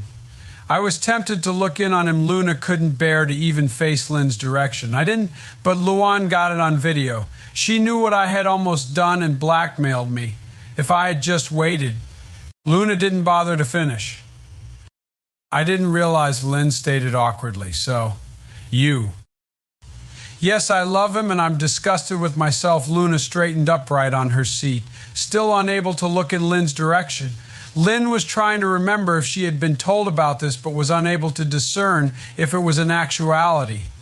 Nonetheless, she was rattled that Luna loved Lincoln the same way she did. She remembered all too well what another sister had done to her, one who also loved their brother. I know about you and him. Luna's voice sounded distant, depriving itself of as much emotion as she could make it. Lynn began panicking, preparing for another incident. All signs looked to be pointing that direction. She waited, knowing that if she was going to be attacked, little could be done to save her from it. Escape was a pointless idea, hope becoming her only shield. Luna chanced to peek at Lynn, spotting the terror she had created, if only by accident. I'm sorry if I scared you, Lynn. Your secret's safe with me, Luna told her. This did little to ease Lynn's fears, even less so for the memories that surfaced. Here, let me, Luna started as she stood up. Just stay right there, Lynn commanded, eyes starting to widen. Her hands were held up to support her words. Luna obeyed. I'm not. Just please listen to me and stay right there, Lynn ordered. Luna conceded and sat back on her stool. Silence engulfed the two, the day wasting fast. Neither wanted to talk, nor did they want to stay in the same room. And yet they stayed. The sun soon loomed low in the sky, alerting the house to dinner's arrival. This event was what forced them out the door, the room having been vacated at long last. The atmosphere finally began its slow lifting of the depression about the house. Conversations were more abundant than the day before. Dinner was soon over, everyone all the more cheery. The only one who didn't join in the cheeriness was Lynn. She noticed the one empty seat at her table. The family broke apart again. Lynn hurried to her room, wishing the day would end quickly and without another thought. She prepared for bed long before the rest of the family would, and turned in, annoyed with the remaining daylight. The ceiling shifted into different shades of the same color, slowly presenting the effect of counting sheep for her without any conscious effort. Her eyes severed the world from her, and she drifted. Swirls of a void surrounded her, waiting for the time to assemble in a manner deemed perfect. Finally, the construction began, with her none the wiser. She was in her bed, day pouring through the curtains. Not one sound was heard in the house. She could smell pancakes instead, enticing her to investigate. The blankets were tossed aside, and she pulled her legs over the bed, dropping to find that she could support her weight. The feeling was off, but nice nonetheless. She scurried on, setting the door just far enough to look out. The halls were empty, every door closed, and the smell of pancakes stronger than before. Chancing the chaos that would be inevitable, she left the confines of the room. Mice could be heard in the walls, such was the silence. Down the stairs, she snuck her way to the doorway of the kitchen. The smells of the breakfast were particularly inviting, touches of bacon and toast intermingling with the food she had come down for originally. The plate was piled, ready for consumption as it sat on the counter. Lynn looked about the empty house, too suspicious for this great food. She trusted the food, taking it to the table and eating it. Upon finishing, she returned the plate to the kitchen. A small object caught her eye. It was a gag flower left right in the spot the plate had occupied. Surely it hadn't been left there when she grabbed the plate, and it most certainly couldn't have been placed there by someone else. She wrote it off as an oddity that simply was coincidence. Breakfast done and over with, she thought it best to steal a shower before anyone else could. Just as quietly as she snuck downstairs did she sneak up, wary of others ready to pounce on the bathroom. No contest was made, and she enjoyed a warm time, glad to stand in the tub in what she would describe as an eternity of sitting. She opened the curtain, ready to grab a towel, when a whoopee cushion was conjured into existence on the sink's edge sometime during her shower. Lynn nearly slipped at its existence. Surely she wasn't imagining it. A quick poke later, and it felt as real as her walking. She made her remaining time in the bathroom short, hoping she wouldn't meet whomever set the gag in there. A return to her room allowed for clean clothing. There was no sign of Lucy, but this wasn't surprising to Lynn. She even suspected the gags were related to her little sister. The sun felt good coming from the window, spurring her to do what she dreamed of rarely, yet potently, riding her bike. She no longer cared about being silent, choosing to bolt down the stairs and out the door. Lynn sprinted toward the garage, failing to notice the van was gone. Instead, she saw the door wide open, giving her cause to slow down to a brisk walk and forced to stop at the entrance. Luan was humming, moving boxes around and looking through each one she grabbed if the fancy struck her. Lynn stood dumbstruck, unsure of what to do. Luan moved a box just far enough to see her little sister, causing her to turn fully in her spot. "Oh, hey, Lynn," Luan called. Lynn failed to form any coherent words, babbling slightly. Luan turned back around, stooped down, and began walking toward Lynn with her hand held behind her back. Lynn's legs refused to budge in spite of her mind protesting. Everything was functioning internally, unlike her exterior, which continued to fail in all aspects of survival. Luan's hand moved to the front of her body. Lynn's eyes bulged in horror as she saw the thing held to be a bat. Luan was within striking distance, a smile on her face. Lynn crumpled, holding her head in her hands in a desperate attempt to shield herself from the blows. She closed her eyes, trying not to see the attack. "You okay, Lynn?" Luan asked. No blows were struck from what could be felt. Lynn gently opened her eyes to see Luan holding the bat out to her with the handle between them, a smile no longer present. Lynn stood up, unsure of what to do. "I found your lucky bat and thought you might want it to help in the upcoming season." "You found Slugger?" Lynn queried. "Yep, I went looking for something and unboxed some memories. I figured you might want to revisit your first grand slam with it." Luan's braced smile returned. Lynn took the bat, relishing the feel as she wrapped her hands around the barrel. "I thought this broke in two when I hit that grand slam," Lynn mused whilst exploring every inch of it. "I don't remember that, but I hope it won't break when you hit another one," Luan shrugged, turning to move back to the boxes she had been messing with earlier. Lynn shuffled forward absent-mindedly to reach the bike near Luan, still feeling the bat with vigorous interest. Her hands wrapped around the grip, twisting it with glee. She stood directly behind Luan, grip held tightly with both hands. A primal feeling began surfacing within her. Luan wouldn't be able to defend herself after the first swing. She certainly couldn't walk anymore after a few more swings. Lynn raised the bat, readying herself to begin swinging. Luan certainly wouldn't be able to move anymore with even more swings. Luan would finally be able to feel how Lynn felt. Luan would get what she deserved. Lynn would be just like Luan. She was poised to hit the comedian, Luan humming to herself while none the wiser. Lynn froze, the thought of becoming her sister snapping her to her senses. This wasn't right when it happened to her, and it shouldn't happen to anyone else. "Hey, Luan?" "Yeah, you need something?" Luan turned around, the handle of the bat extended to her. "I think you might need this more than me," Lynn offered with a smile. Luan stood, confusion leaking onto her face. "Are you sure? You could need the extra luck," Luan declined, hurt taking shape. "I've already got enough good luck," Lynn replied through gritted teeth, a smile forced into existence, causing great pain, each word escalating the pain exponentially. Luan seemed conflicted, not sure why she should take it. "Just take the damn bat," Lynn screamed internally. "I don't want to hurt you. Just take it." Luan grabbed the lucky object, unsure of why Lin wouldn't keep it, and set it to the side. Relief flowed through her. She no longer felt able to become a monster. Another peek at Luan began to proclaim otherwise. Lin wished to explain why she gave it back. However, she would be unable to do so if she didn't want to escalate things. Instead, an idea sprouted. Say, Luan? Yeah, the comedian didn't have any pep in her voice. Want to get some ice cream? Lin proffered. Luan turned to face her, the pep starting to return, and flashed a smile. Sure, she gave in glee. When do you want to leave? I was thinking now would be a good time. All right, just let me get some cash in. I was also thinking of paying for the both of us as a thank you, Lin interrupted. Luan smiled even bigger. Thanks. Luan stood up and embraced her sister. Lin returned the gesture, closing her eyes. Luan felt warm, very warm. She opened her eyes and saw she was in bed, the moon's beam seeping through the curtains.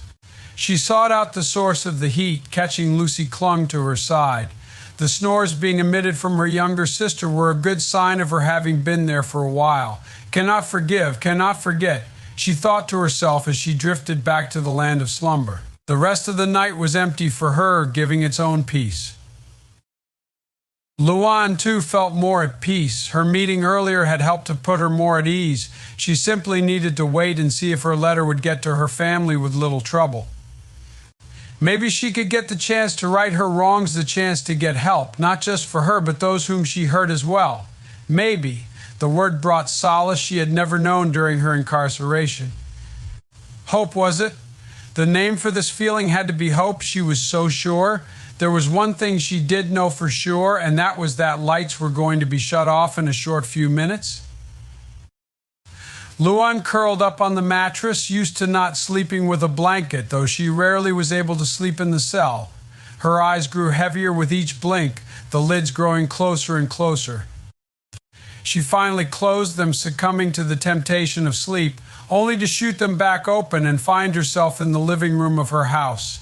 She felt a couch pillow beneath her head, soft and plush, just as she remembered it.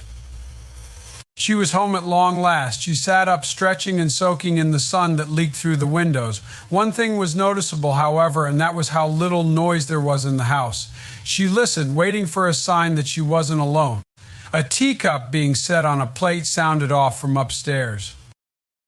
She jumped off the couch, racing to meet whomever was there. Her heart brimmed with joy at the idea of seeing her family again, giving her the idea that maybe she had been stuck in a dream all along.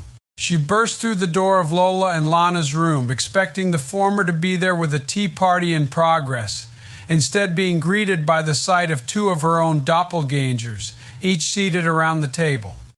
One of the Luans kept looking around, darting her eyes and head about the room, a blank expression ever present on her face. The other one picked up the teapot, filling a small cup, and placed it at an open spot between her and the other Luan present at the table. Who are you? Luan investigated, unnerved with the sight before her. Were you? The Luan hosting the party informed her, a pleasant smile present. Won't you please sit down and join us? Luan sat down at the seat with fresh tea. Wary of the situation, thank you for joining us. Would you like anything to eat? No, thank you. I just want to know why I'm here and why you two are here, Luan spoke bluntly.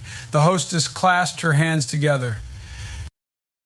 I can see we're moving past pleasantries and straight into the subject. The hostess was still acting kind. She pushed a plate with cookies toward Luan. Luan picked one up and began nibbling on it in spite of her earlier words. The third Luan kept on with her previous actions. You see, you're here because we'd like to thank you for taking the first step in seeking help. Luan set down the cookie. Really was her reply. Yes, after all you've done, it should only be right that you do what must be done to prevent future episodes. The hostess took a sip of her tea. We wouldn't want her to take control again, now would we? She gestured toward the silent Luan. Luan agreed, sipping on her own tea. It tasted quite sweet, feeling like a sugar factory. It's certainly sweet.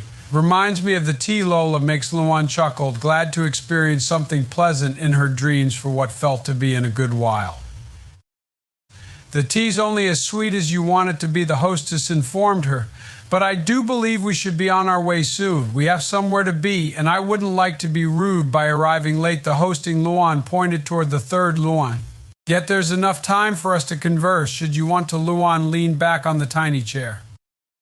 How much help do you think I need? She asked, not sure of where to begin. I don't think that's for me to say, the hostess responded. Luan, dissatisfied with the answer, asked another question.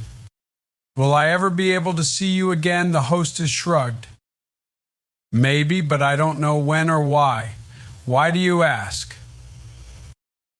I just wanted to see just how crazy I had to be to visit you again, Luan replied with a grin.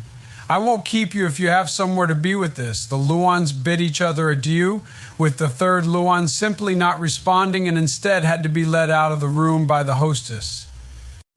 Luan waited in her seat, sipping on the tea in her cup, delighted at a taste of home.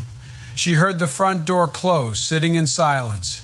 She didn't like being alone, but the change of scenery made it all the more tolerable. Home felt good, and so did she. Chapter 12, A Loud Mind. Lincoln felt a series of pokes in his side. The blankets dampened the feeling, but there was still plenty of give to make him wake up. A familiar voice accompanied the pokes, though he was too tired to make it out just yet. Come on, Lincoln, wake up, he heard, finally realizing the words belonged to Lynn. He opened his eyes, looking to see his sister poking him with a stick. The sun was just barely peeking out, a ray here and there poking through his blinds. She didn't stop poking until he threw his blankets off. I'm up, he told her, rubbing the sleep from his eyes. She smiled, glad with her success. I'll meet you downstairs when you're ready, she informed him, scooting out of the room with great speed. He shut the door behind her, throwing on all of his clothes for the day with the speed that tiredness would afford him. He yawned as he left, not wanting to be up with the sun, but he remembered his promise to his sister, and this filled him with newfound energy.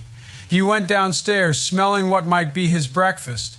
He walked into the kitchen, greeted by breakfast set for two, Lynn sitting with a plate before her, smiling more than he had seen her do prior.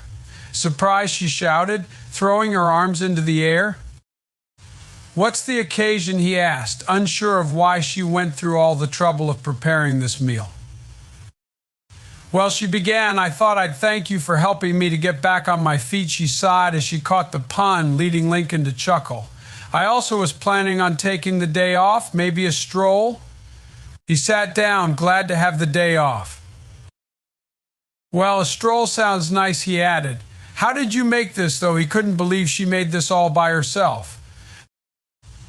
I had a bit of help from Lucy in putting this together, Lynn explained, digging into the meal. Lincoln looked at the plate in front of him, spotting the signs on each strip of bacon, pancakes, and the pile of eggs that Lucy had a hand in cooking it. Is something wrong? She asked after finishing a bite of eggs, noticing he hadn't started on his own food. No, it looks good, he complimented, finally taking a bite of some pancakes. Lynn smiled. They went about finishing their breakfast, making small talk here and there. Remind me to thank Lucy for this, he told his sister. You're quite welcome, he heard Lucy say right behind him. He jumped, scolding her. Lynn laughed, having seen her sister sneak up on him. Sorry, I just wanted to mess with you, she apologized with a grin. Well, thanks for the scare and breakfast, he reiterated, waiting for his heart to calm down.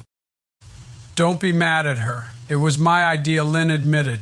Besides, we should get going before the heat sets in for the day. She dropped to the floor, scooting out of the kitchen with Lincoln in tow. Lucy grabbed the dishes and set about with her own duties for the day.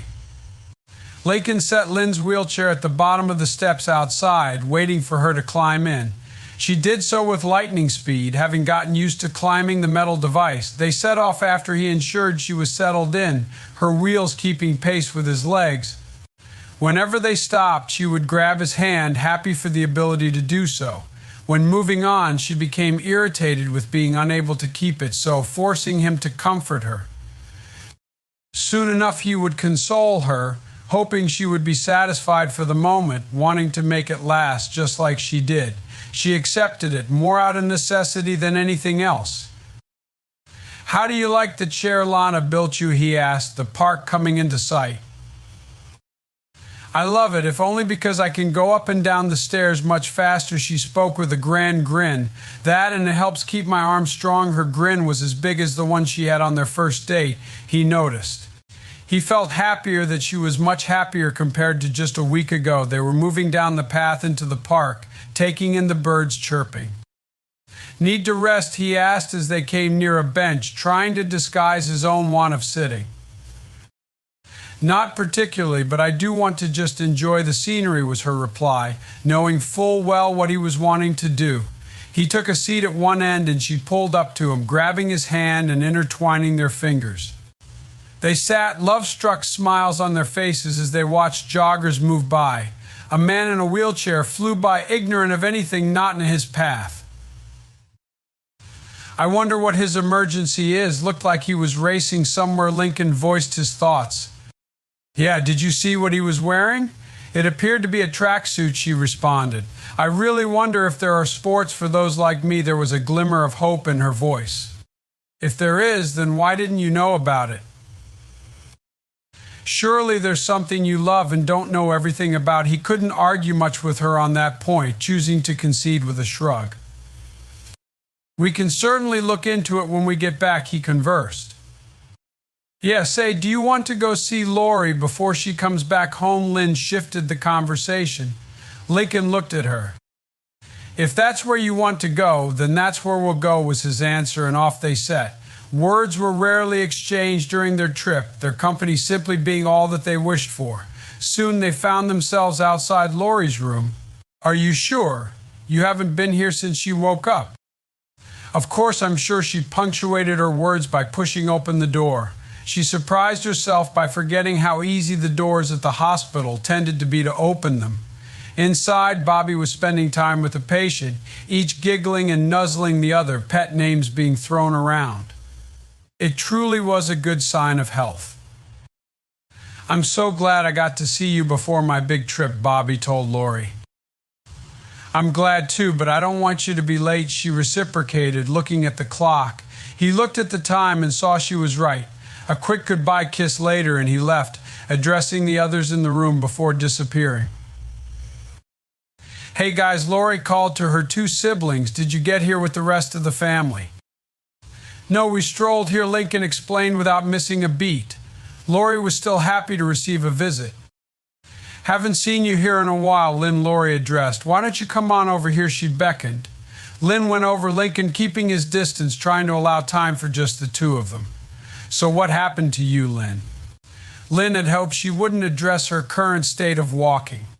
Oh, I'll tell you when we get home, Lynn fed her. What's going on with you? She wished the change in direction would continue where she had said it. Well, I get to walk around with a cane for a week since I still need a little help, but after that I'll be good to go until my stitches need to be taken out. Lori looked relieved that she could go home and enjoy her life again. Where are your stitches? That Lynn queried. Lori showed her, careful not to reveal anything else beneath the gown. Apparently my right lung got hit, but at least it wasn't bad enough to remove. Lori adjusted back to being properly covered. So when can you move on to crutches? Lynn was caught off guard. I don't know when. She procrastinated.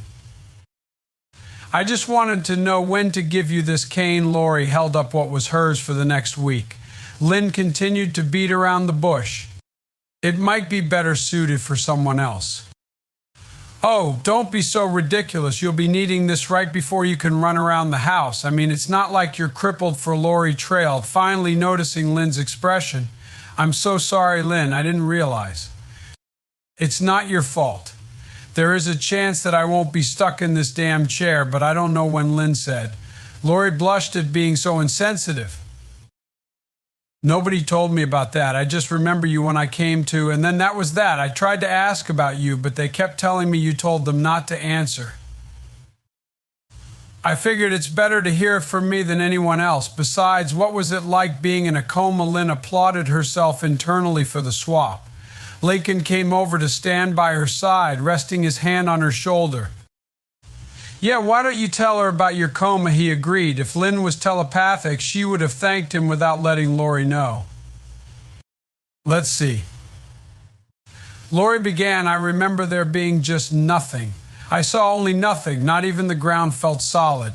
Next, there were a bunch of voices and they spoke only gibberish. I don't remember much else. But I do recall just being stuck in our house. Nothing would open if it led outside. Then I heard Lincoln's voice from outside and the front door opened, and I woke up. Lori looked at the bed, eyes staring into the distance. Is Luan still locked up? She laid upon her siblings. I think so. Why? Lynn replied, confused. She was the one that did this to you? Lori asked, still staring at the bed. Lynn hesitated before answering yes. Any idea why she did it? Lori refused to leave the subject. I haven't the faintest clue, Lynn lied, wanting to drop it as fast as she could. Even Lincoln was looking uncomfortable. Are you wanting some breakfast? The nurses will come by with a cart. I'll get something then, Lori explained, no longer keeping a blank stare. Lincoln stole her attention, doing as much as he could to stall her from going back to Lynn about anything with her injuries. Lynn shook Luan from her mind, wanting to enjoy their time together. Luan shook with the bumpy road. Her journey was supposed to be short, yet it felt long. She had all her possessions from the beginning with her, waiting to be taken until she had left for good. There was a guard in the back of the van with her, but he kept silent. She didn't expect conversation, but she also should have expected to be the only prisoner on this journey. No, patient. That's what she was now. She had to remind herself of this. The windows were caged, allowing a limited view of the outside, yet the world looked nice nonetheless. A building was drawing closer. Her final stop, she reasoned. Never did she imagine life in an asylum, particularly as a resident. They pulled up and she was escorted out of the vehicle, hands and feet bound in chains. She didn't mind the limited motion too much since it would delay her from going inside too quickly. She followed the guards escorting her, not wanting to give them reason to carry her through the place until she was where she needed to be. She clutched her belongings, the closest thing she had to a security blanket. The escort arrived at a window with an attendant behind it. She followed the officer's instructions through the event, barely noticing a few orderlies coming over. Luan was finally processed and handed over to the orderlies. Everything that made her who she was, such as her scrunchie, her fake flower, even her clothing choice, had been taken. She was made to put on a patient's gown and outfit, the whole thing white. The halls were bleak, with barely a colored flyer dotting the walls. A case of wonder and fear filled her. She was shown to her room, a small area with a bed and a desk, a small chair placed at the desk. The rest of the room was empty. A doctor approached the group of orderlies. I see you were being shown to your room, he addressed her, his voice cheery. It disarmed the fear she had, bringing great comfort in this fortress of crazy. Show her to my office. I'll be there in a minute, he ordered the escorts. She was moved from the room through another series of hallways lost in the maze. No wonder you hear horror stories about these places. You can't leave if you can't navigate, she thought to herself, trying to find a touch of comedy in her situation. Eventually she stopped and was ushered into what she presumed to be the doctor's office. The doctor arrived shortly after she did and dismissed the orderlies. Ah, yes, I'm glad to be meeting you. My name is Dr. Ling. I read up on your case file, and I must say that I have yet seen anything else like it, he spoke, wrapping his fingers together. His tone was light, still bringing her comfort. Closest I can think of is murder for the sake of thinking there's a conspiracy against you, he shifted, not wanting to give her any more worry. I do want to know more about you, at least outside of your case. She could see the sincerity in his eyes behind his glasses. Well, I was a comedian. I enjoyed making people laugh and watched their day brighten up. She smiled at the fond memories. I performed at birthday parties. Those were always fun. You enjoyed cheering up others. Certainly you performed for countless people. Correct, he interjected. Yeah, I made some good money with it, but she trailed. But he urged. I don't think I can ever do what I loved again, she finished, her voice somber. Well, a lot can change in a few years. You might regain that spark for comedy by the time you leave, he spoke. He had unraveled his fingers, setting his hands behind his head. She knew that this was a part of her deal, but the realization of years passing by struck her hard. She hid this from the doctor. You really think so? She asked, trying to stay on track. Stranger things have happened. Though confidentiality keeps me from talking about half of them, he told her with a wide grin. Allow me to shift the subject a bit, now that you seem a bit more comfortable. He readjusted himself, putting his hands back on his desk with them intertwined. I have given myself over to the study of mental health, and through the years I have constantly been testing new methods of therapy and ways to help those with problems. Luan thought he was barely 40, but he spoke like he was 70, his face reflecting this. Some of what I have done is rather different to how others work in my field, and I discovered unorthodox ways of treatment. She stiffened after hearing this. He paused, seeing her no longer as comfortable as she had been. Please continue, she spoke with a mild tremble. Although what I do is unique for today, I always make sure that it won't harm a patient and make the problem worse. I always check with a colleague or two to make sure it could work. Otherwise, I don't go through with it and begin looking for something else to help my patient. He leaned back in his chair. So as you can see, you're in good hands here at St. Dimph's Mental Hospital. He stood up and shook her hand, releasing it just as quickly. Come along. I think it best if you were shown the rest of the hospital. He made his words reality as he walked by her and held the door open, a hand to usher her through. She obliged, and a sense of wonder intermingled with terror as she followed him, still thinking about the walls. Her stomach growled quietly. Maybe she could get some food later. Lori had finished her meal.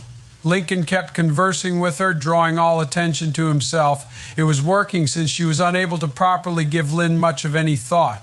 Lynn was glad he would try to keep old wounds from opening. I sure am glad I'll be getting to enjoy some food at home, Lori proclaimed, stretching as she did so.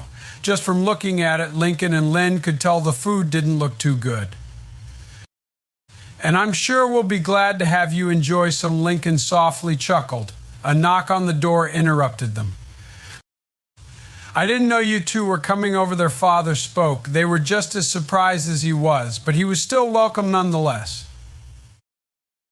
Sorry, we should have just left a note for where we were going, Lynn spoke up. She did leave a note to say they had left, but not as to where, though this was partially rectified as to when they would be back. Well, at least I don't have to drive all over hill and dale to get you guys, he put on a smile, even with as ragged as he looked. All right, Lori, it looks like you get to come home right now.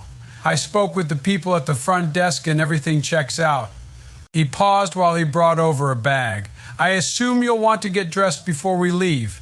And don't worry, Leanie picked out your clothes, he added on as he could see Lori get a worried look. She smiled and took the bag into the bathroom, hobbling along with her cane.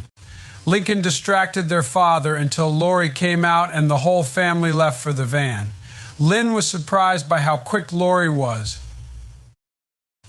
They reached the van and climbed in. Their father set Lynn's chair in the front row of the back seats, since Lynn climbed into the seats directly behind. A small wink was given to Lincoln, making him aware of why she picked that spot. The van set itself into motion and began its trek toward home.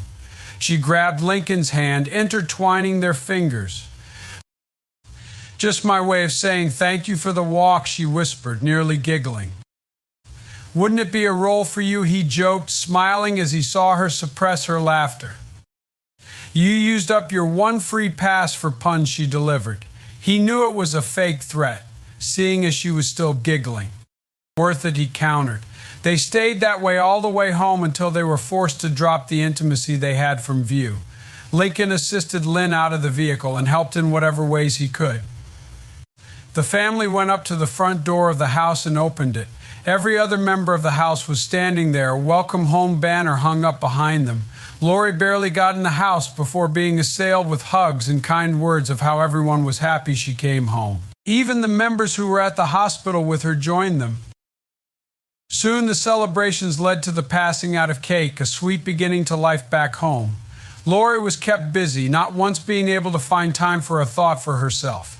Lynn stayed at the table, glad life was feeling more normal. Lincoln took notice of his sister's absence and joined her. "Why don't you join us?" he asked. She had a bittersweet smile. "I just don't think it'd be a good idea. Something seems to be missing," she explained. He understood immediately. "It's made even worse without you," he told her. She still wouldn't budge on the issue. "Am I all the worse for it?" she inquired. "I don't think so, but you could be all the better if you didn't keep a distance." She felt the words' points as she failed to counter.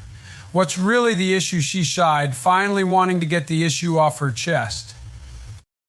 "I have dreams where I'm in a position to hurt Luan, hurt her as she hurt me, you, Lori, the family. I usually stop myself from doing anything, but I still feel monstrous for the idea." She looked at him, unsure of what to think. "Am I really a monster, Lincoln?" He pondered her words carefully before answering. "No, those dreams are what separate you from her. You at least try to not harm her. She didn't do that for you." His words were sweet and thick with the conviction he gave them. "Then am I a monster for not forgiving her?" She was still worried.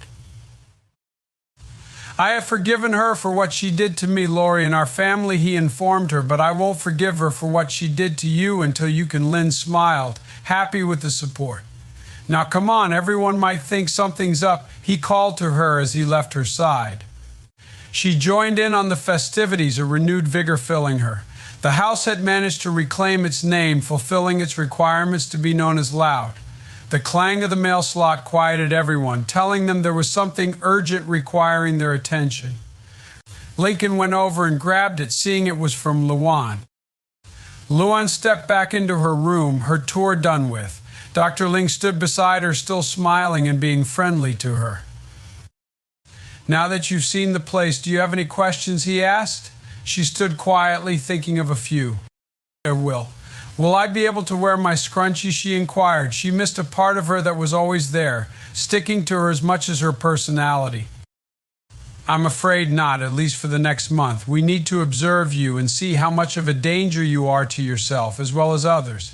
But should you be on your best behavior, then there is a chance of it being only the 1 month. We would need to keep you in here or in a designated area for you to be able to wear it as well," he explained. She looked disappointed at the answer. "And I'm assuming the rest is true for my normal clothes." "I'm afraid so, although lengths of time for that are more uncertain." She didn't like either answer, but this was it. Certainly it had to be better than her other choice of staying in the big house.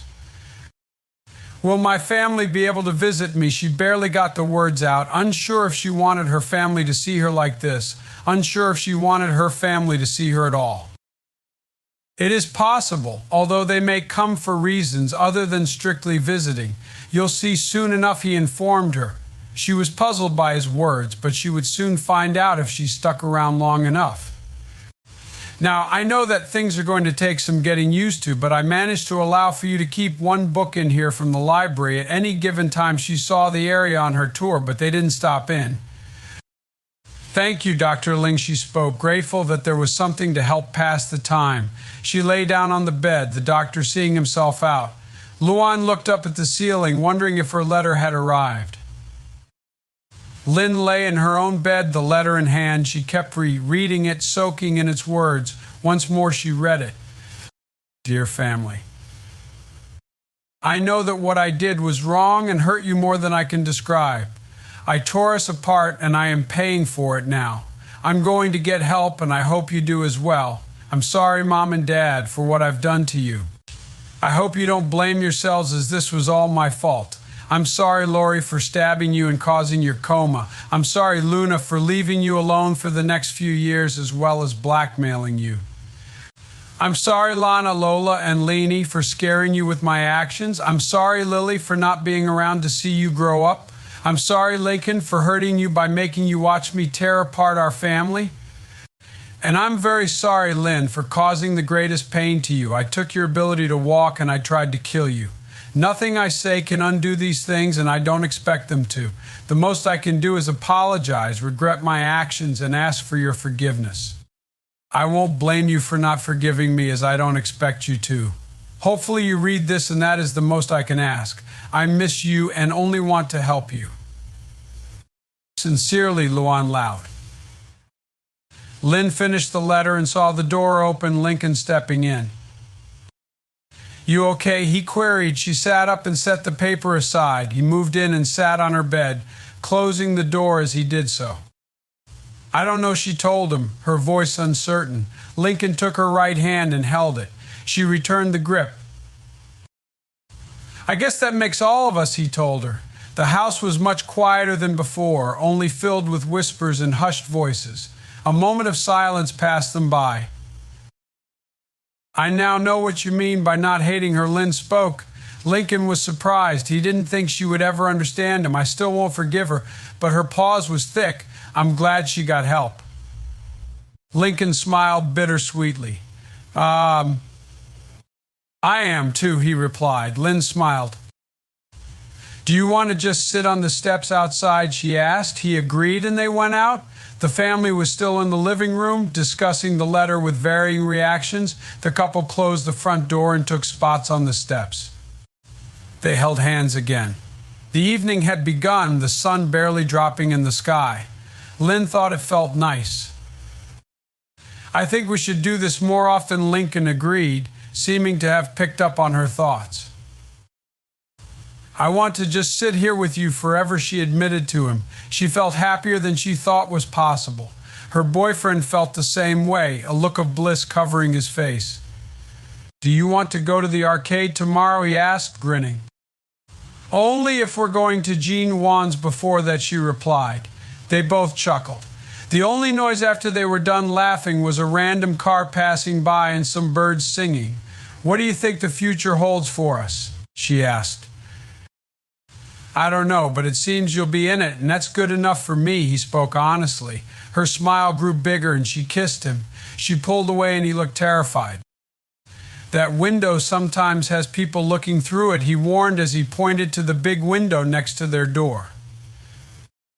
And sometimes it doesn't. We can deal with any problems later. Right now, I just want to watch the sun with you and nothing else. She squeezed his hand slightly. You make me the happiest girl in the world, Lincoln. She took a deep breath. I love you. I love you too, Lynn, he returned. She leaned on him, the both of them with giant grins stuck to their faces. He still wondered if he loved her the way she did him, but he wouldn't voice it.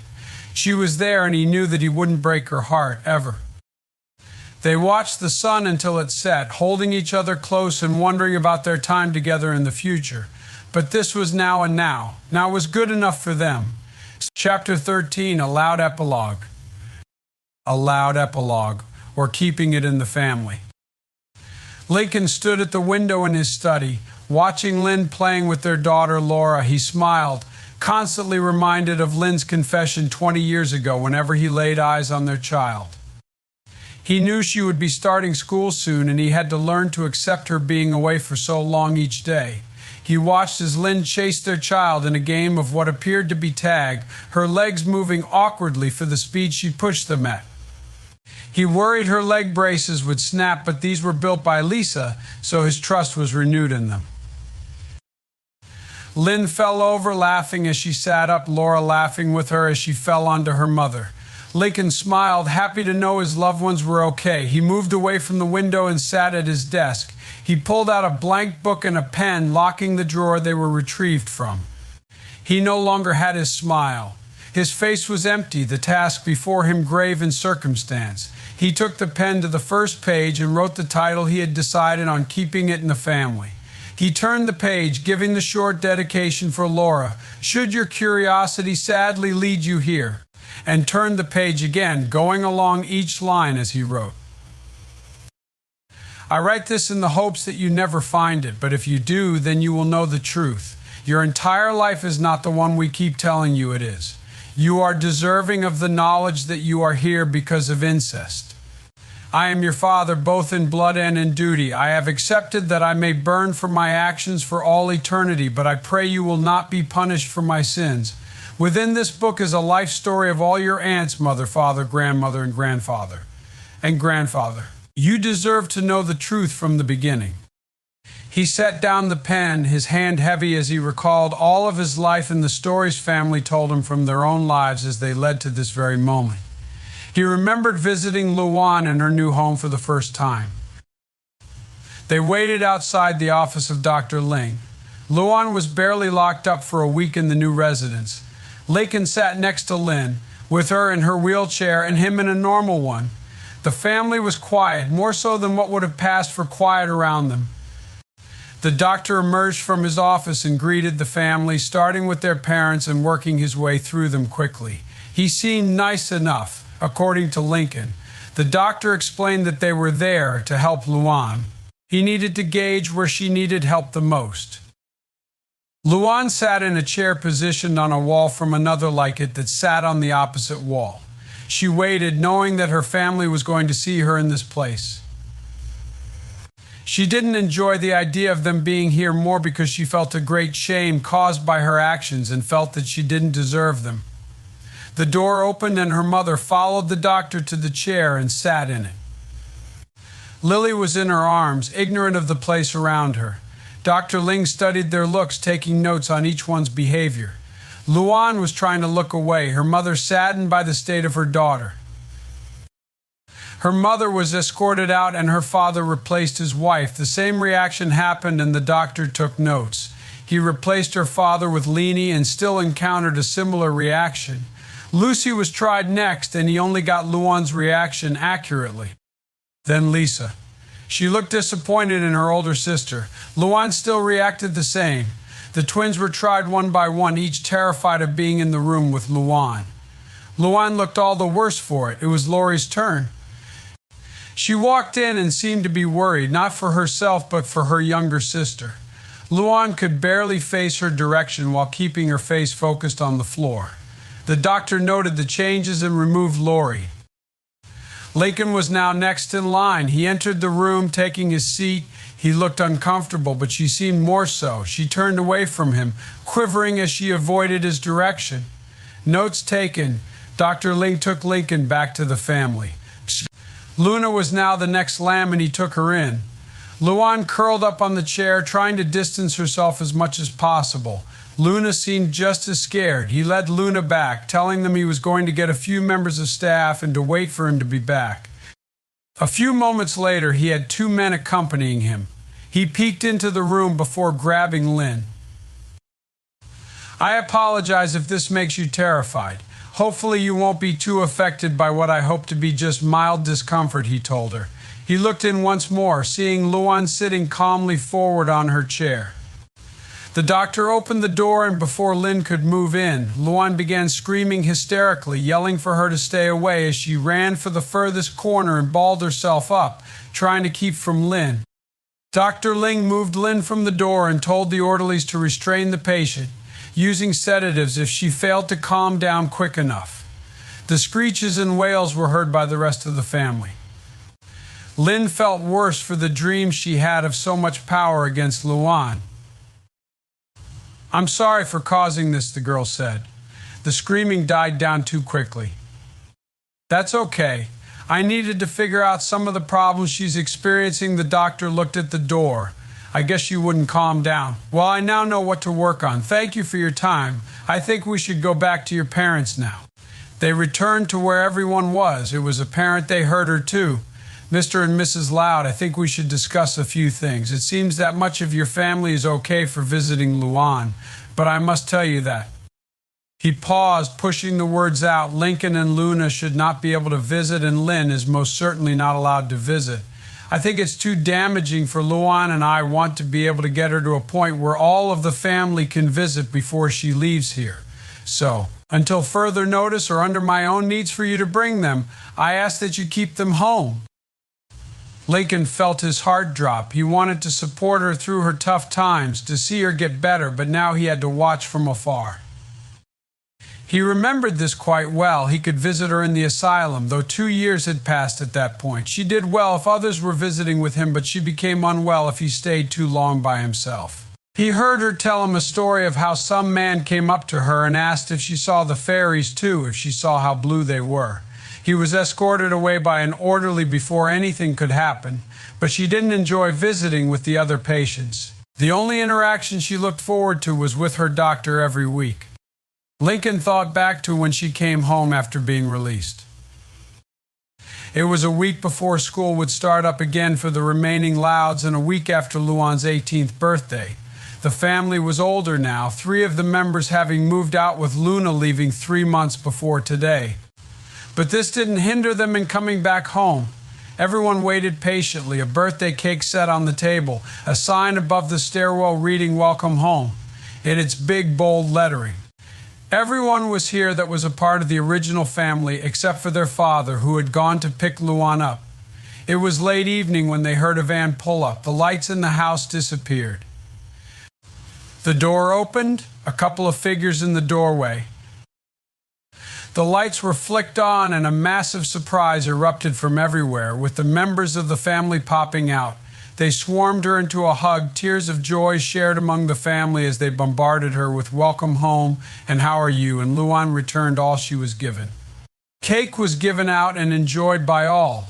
Luan had a bag that was taken up to her room by Luna, who returned to enjoy her company. Lynn and Luan were civil to each other, keeping most of their family between them. The family stayed up late into the night, talking and joking. Siblings began dozing off, affecting the youngest ones first and progressing up, until they all decided to get some sleep. The rest of the family who was awake began arguing over who would sleep with Luan in her room, a battle that was won by Luna. An hour after the lights went out, Lincoln heard a faint knock on his door, rousing him. He opened to find Lynn there on the floor before him and pillow in hand.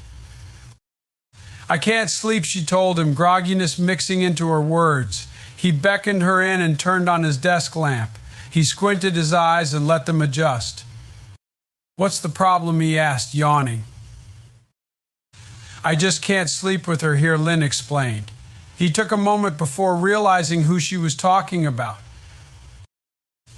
"You can sleep in here tonight, but what's the real reason?" He was starting to nod off. Lynn fidgeted a little. "Come on, you can tell me. I won't tell anyone else if that's what worries you." "I don't trust her, Lincoln. I remember what happened the last time she was here and I was asleep," she said at long last. "I also recall it being in here with you and me," he pointed out. She huffed. "I just feel safer with you." She was annoyed that this was taking too long. All right, he said, and with that, he picked her up and set her on his bed as gently as he could. She felt better in his arms, not wanting to protest what he had done. They'd built the bed how they wanted it to be for the night. He turned off the light and crawled in. He held her in his arms, keeping her close. She wrapped her arms around his sleep, finally coming to her. Luan heard the entire exchange. No one else could, but her ears learned to be better at hearing during her time locked up. She couldn't sleep, guilt preventing it. She didn't want to be the reason her little sister refused to stay in her own room, but she was. The night went on far too long for her. Soon everyone awoke and waited for Luan to come out of her room. She did, all the more rough for it. The family wanted to spend time with her still, and so they did. This welcome back for Luan had ended on the 3rd day, as the 3 oldest sisters had to return to their lives elsewhere. They said their farewells and the home was smaller again. Luan slept alone in her room, as did Lucy in hers for the next month. Everyone had gotten used to Luan being in the home. Lynn didn't try to approach her, wanting to let Luan be okay in the house first. Luan, on the other hand, moved out of rooms that Lynn entered, keeping a distance if she could help it. Lynn noticed that Luan looked distressed as she left. She would let things be until otherwise. Lincoln walked into the kitchen by this point, having just gotten Lynn to move back to her room, ready to take on the dishes when he heard a soft sobbing coming from the basement door. He opened it, seeing Luan at the bottom of the steps, crying into her knees. He approached her, the stairs giving away his presence with a few creaks. She turned around, seeing Lincoln, and turned back to her knees. "Go away," Link, she told him. He still came to her, putting his arm around her shoulders. "What's wrong?" he asked. His voice dripped with sincerity, and she couldn't refuse him an answer in the slightest. Everyone hates me, she told him, sobs still escaping from her knees. I don't see where you're getting that idea, he said as he soothed her. She moved her face from her knees to look at him again. Her eyes were red and puffy. Mom and Dad hate me. They always stare at me when we eat. They don't try to make us tell them about our day. They don't trust me to be in the house with everyone if they aren't here, she got out between sniffles. They don't hate you. They love you just as much now as they did then. Why else would they let you stay here? He spoke calmly. Then why is any meal that I'm a part of so quiet? She pointed out. Because we have to get used to you being home. Visiting you is different than living with you. We just have to get used to it. His words were true. And what about everyone else? She was rubbing her eyes. Do you remember when we fought over who would bunk with you? Lori, Lenny, and Luna nearly became physical, and Luna won. Why would any of them want to do that if they hated you? She was unable to prove him wrong yet. Then why did the twins look frightened when I passed by? Her sniffling had begun to lessen. They just don't know you yet. They couldn't visit very often, so they need to learn about you again. That's all. She kept trying to find something to support her claims. What about Lynn? She had no more to fight against him with at this point.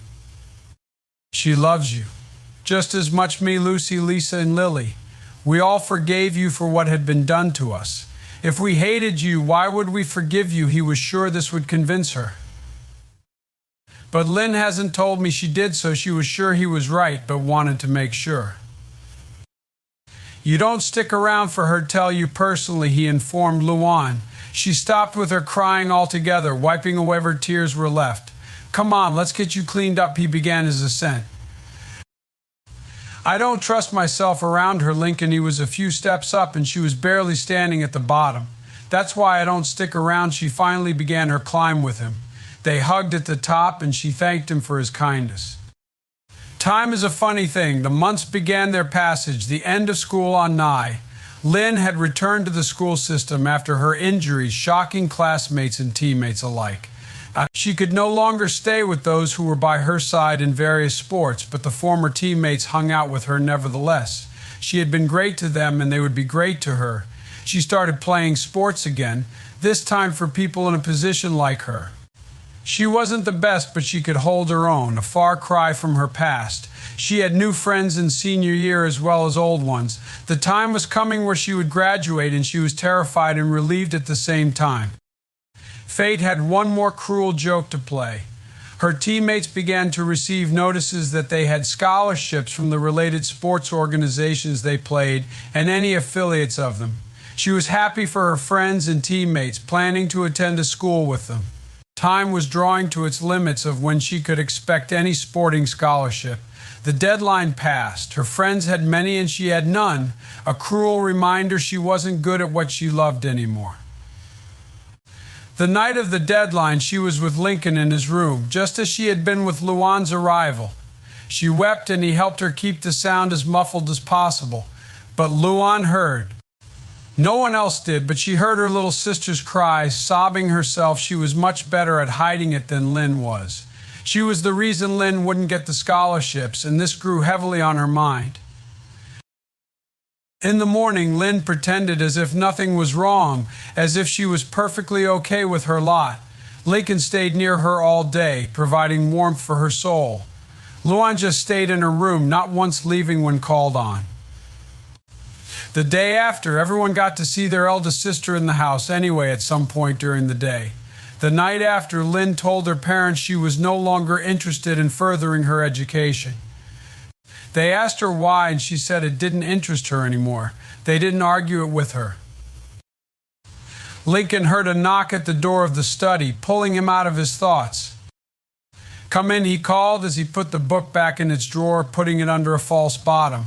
Laura rushed in, coming to hug him just as he closed the drawer. Lynn followed their daughter, walking a little unsteadily in her braces.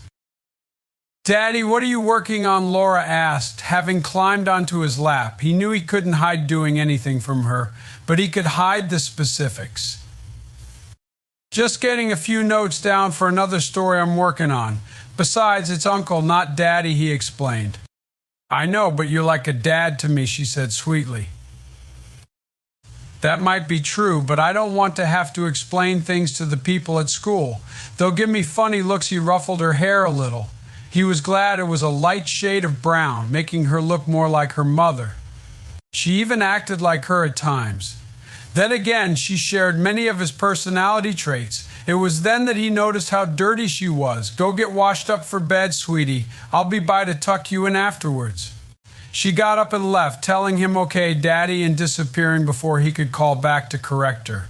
Lynn just giggled as she leaned against the doorway.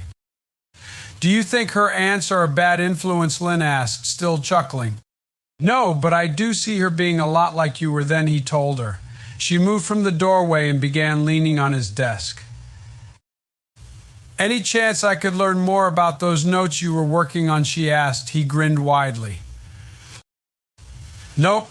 I want them to remain a secret until I'm ready, he told her, a touch of smugness in his voice. She pouted, trying to get him to divulge his secrets. It's not going to happen.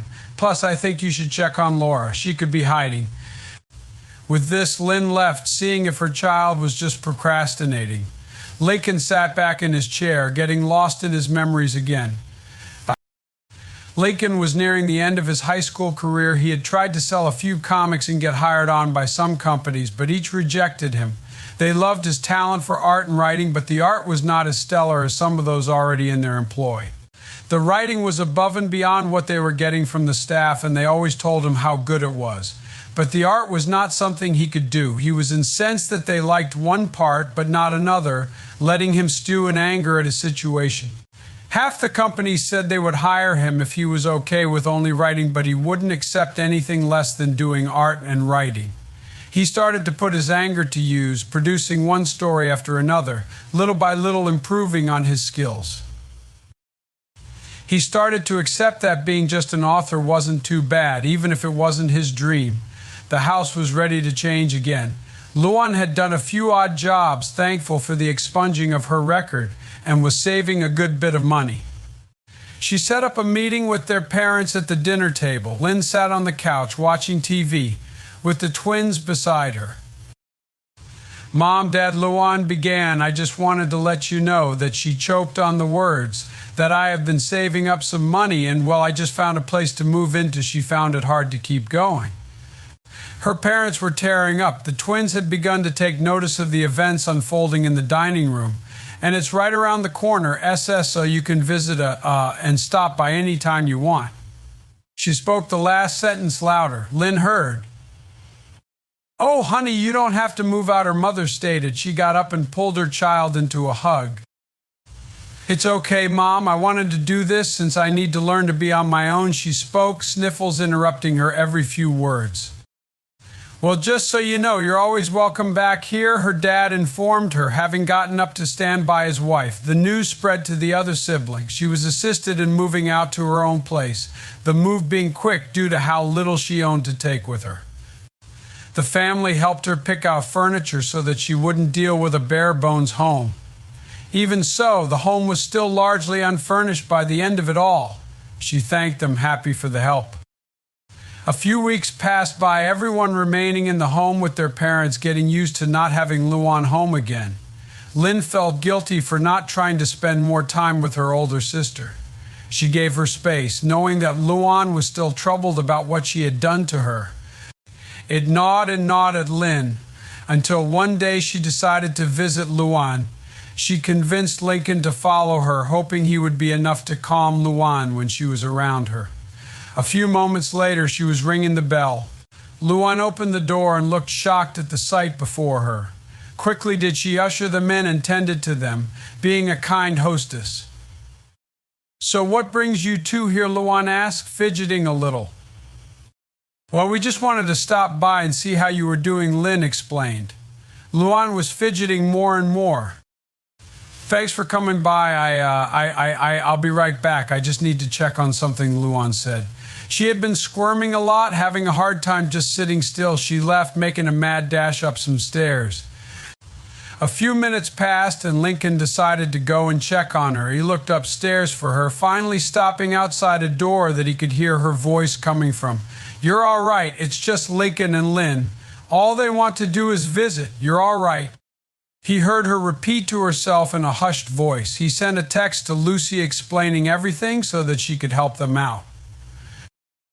Lucy came and went to Lincoln to see for herself. She called out to the door, stopping the hushed chanting.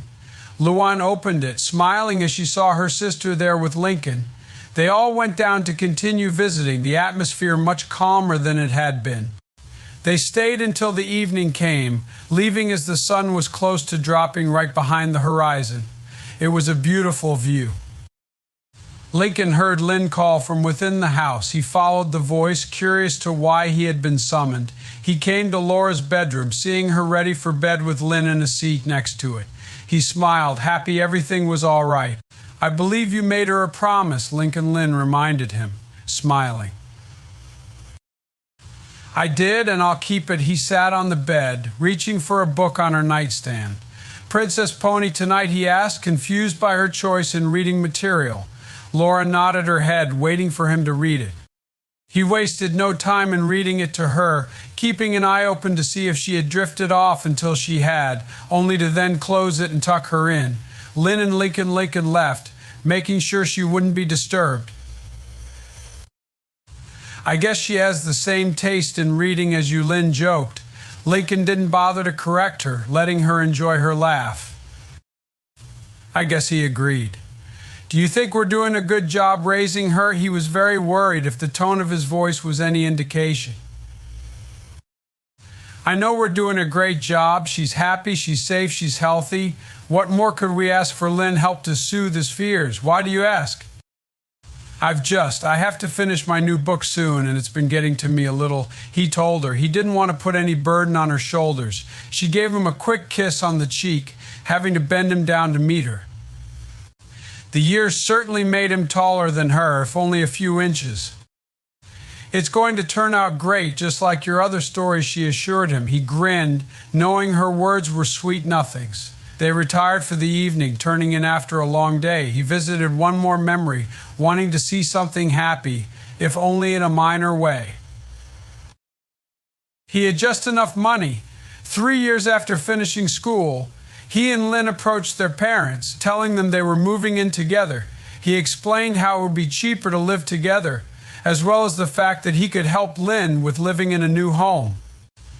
Their parents were sad that the house shrank further, made worse with two leaving rather than just one, but they were happy and supportive. Every sibling helped in the move. Even some of the extensions to the family came to do their part. He was glad that they had a place all to themselves. There was no longer a chance that a sibling or other member could walk in and see something that shouldn't be. They had the privacy they always wanted. They settled in, adding to the place for the first year they were there, making it feel just like home. Lincoln started to make a few business trips a year, leaving Lynn alone for a few days at a time. He would call her and made sure someone came to see her while he was away. He came back after a brief trip that would last for a total of 5 hours. He opened the door, seeing Lynn laying on the couch with a wine bottle on the coffee table and a suitable glass in one hand, half filled with the liquid of its namesake. Lynn threw her hands in the air. "Hey, little bro, you're home early," she slurred loudly with excitement. He hadn't heard her call him that in years. "No, I'm home right on time, just like I told you I would be," he corrected, pointing to the clock. It read 3 in the afternoon. "Oh, well, all the more reason to celebrate," she said, reaching for the bottle while still glued to the couch. She started to pour it before he could stop her, but nothing came out. She shook it a few times and set it on the floor.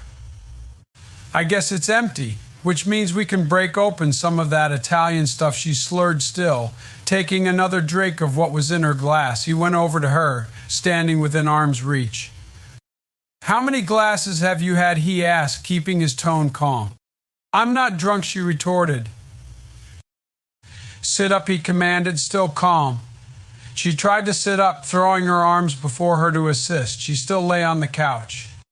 "All right, I'm up." "No, you're still laying down," he told her. She looked at her position. "I guess I am." "Well, here's to trying," she toasted, trying to get another swig down. He made no attempt to stop her.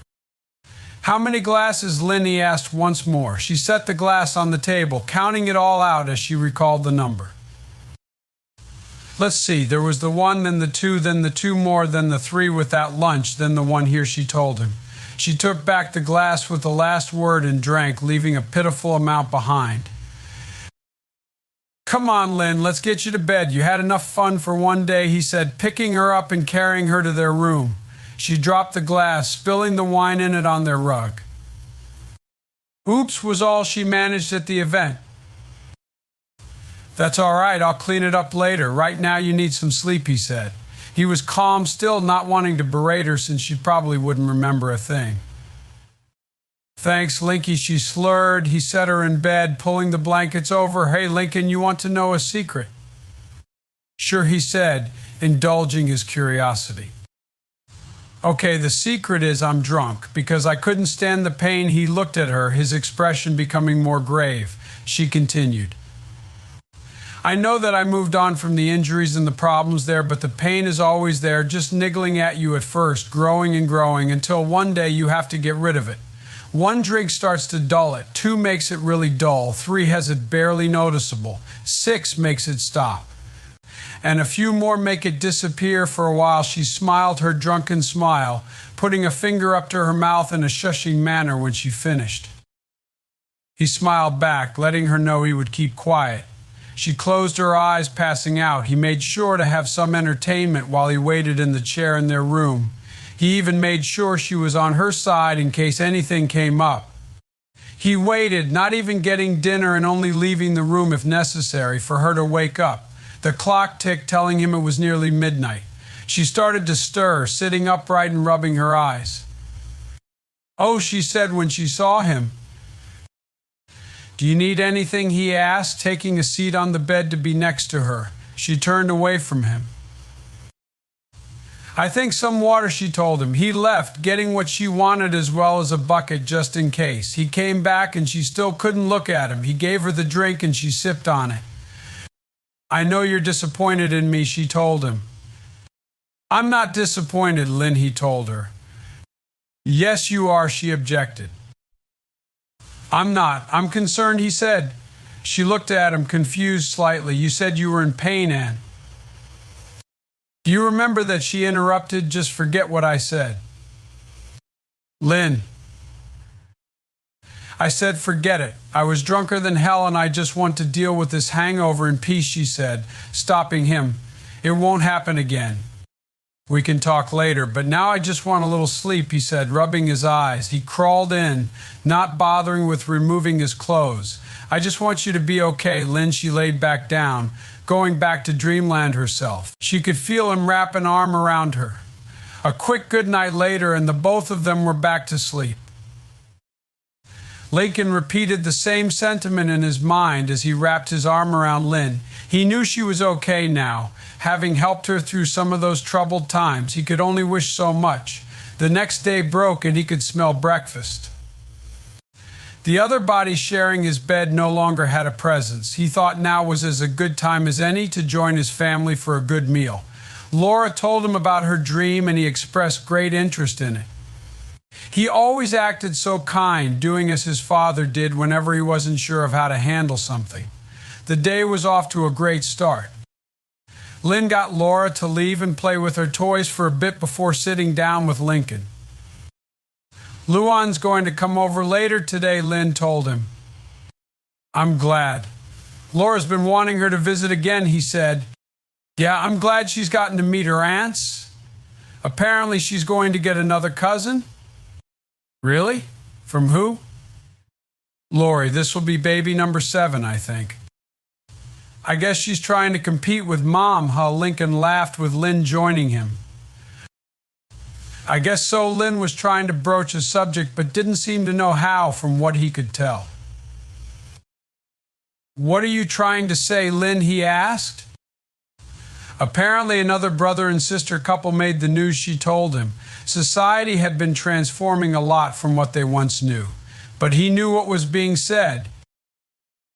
Lynn, I don't think it's a good idea to tell the entire family, he spoke up. She sighed. Neither do I, but When do you think it will be she had worry dancing on her eyes? I don't know, but definitely not in our lifetime. Plus, I also made you promise not to worry about her and the truth. I'm taking care of that because you worry enough about her. Now I need to return to that book. See you at lunch. He gave a quick kiss, glad to see she was looking less down. He set a note aside to congratulate Lori and Bobby on the new baby once he got to his desk. He pulled out the book he had been writing and opened it when he made sure the door to his study was locked. He began his trip again as he wanted to write down more experiences. Lincoln went to see Lynn and Lisa in Lily's room while Luan was locked up. He went in, hearing his name called. He was shocked. Lynn had a pair of leg braces and was standing before him, Lisa taking notes in case anything went wrong. He saw how excited his older sister was, so happy that she could stand. Lisa handed her a couple of canes and Lynn began walking around the room, laughing at the amazement she had. He called to his other sisters and family, spreading the news. Lynn was swarmed, but she didn't mind it. She now had the ability to walk again, albeit in a more limited manner. Lincoln loved this memory. He knew she would be happier in life from this great gift, so he kept going. It had been some time since he saw Lynn on the couch, drunk beyond belief. She was doing well, not having touched booze in a long time. He came to the kitchen, seeing a grand breakfast on the table. Lynn was in her wheelchair, doing some of the dishes. She greeted him with a fresh cup of coffee. The mug looked like any other, and she kept it filled while he ate. He stopped to see if she was hungry, and she told him she had already eaten. They talked for a while, trying to pass the time until he finished. She stopped filling the mug, waiting for him to now finish his drink. "I'm going to the store to pick up a few things. You want to come?" he offered. "No, I've got some things to do. I'll help you when you get back. Now go on and finish that coffee. I need it to do the dishes," she told him politely. She rolled away, and he looked at the bottom fourth of the mug, chugging it as quick as he could. He looked inside after downing it, wanting to see if anything but drops or grinds were left. He went pale as he read what was at the bottom. "You're the world's one, Dad." "Lynn, did you mean to get this cup for Dad?" he asked, his voice filled with an unknown quality to it. "I did," she said without turning around. He released the breath he had been holding. She wheeled over to him, grabbing his hand after he set the cup down. "I got it for the Dad right here." She punctuated her words by poking him lightly. He grinned a grin to rival the Cheshire Cat. He picked Lynn up out of her chair and spun her around with her giggling. "I get to be a dad," he said with a touch of incredulity. He set her back in her chair, setting himself on the floor from the sudden rush of excitement clouding his head. "I get to be a dad." He kept his stupid smile, never wanting to be anywhere else in the world. Then he got to thinking as his mind cleared up. "What do we tell everyone?" Lynn was dumbfounded. "I didn't think that far ahead. I just wanted to tell you the good news and we could go from there." He nodded, trying to think of how to break this to their family. An idea struck him. "We could say you went to a fertility clinic," he suggested, the words breaking his heart as they were spoken. The same effect occurred for Lynn. "Are you sure?" she asked, wanting to confirm it. "Yes, you wanted a child, couldn't find a man you loved, and went to a clinic." Lincoln spoke. He had taken a stone-like tone. He had to for Lynn. "If that's the story, then I guess we'll say that," Lynn agreed, sad that her most joyous moment had become a depressing one once again. "And I'll help you raise your child," he added. He had to stay strong. "I'll let everyone know she could see his true feelings. I'm sorry that life is like this," she comforted him.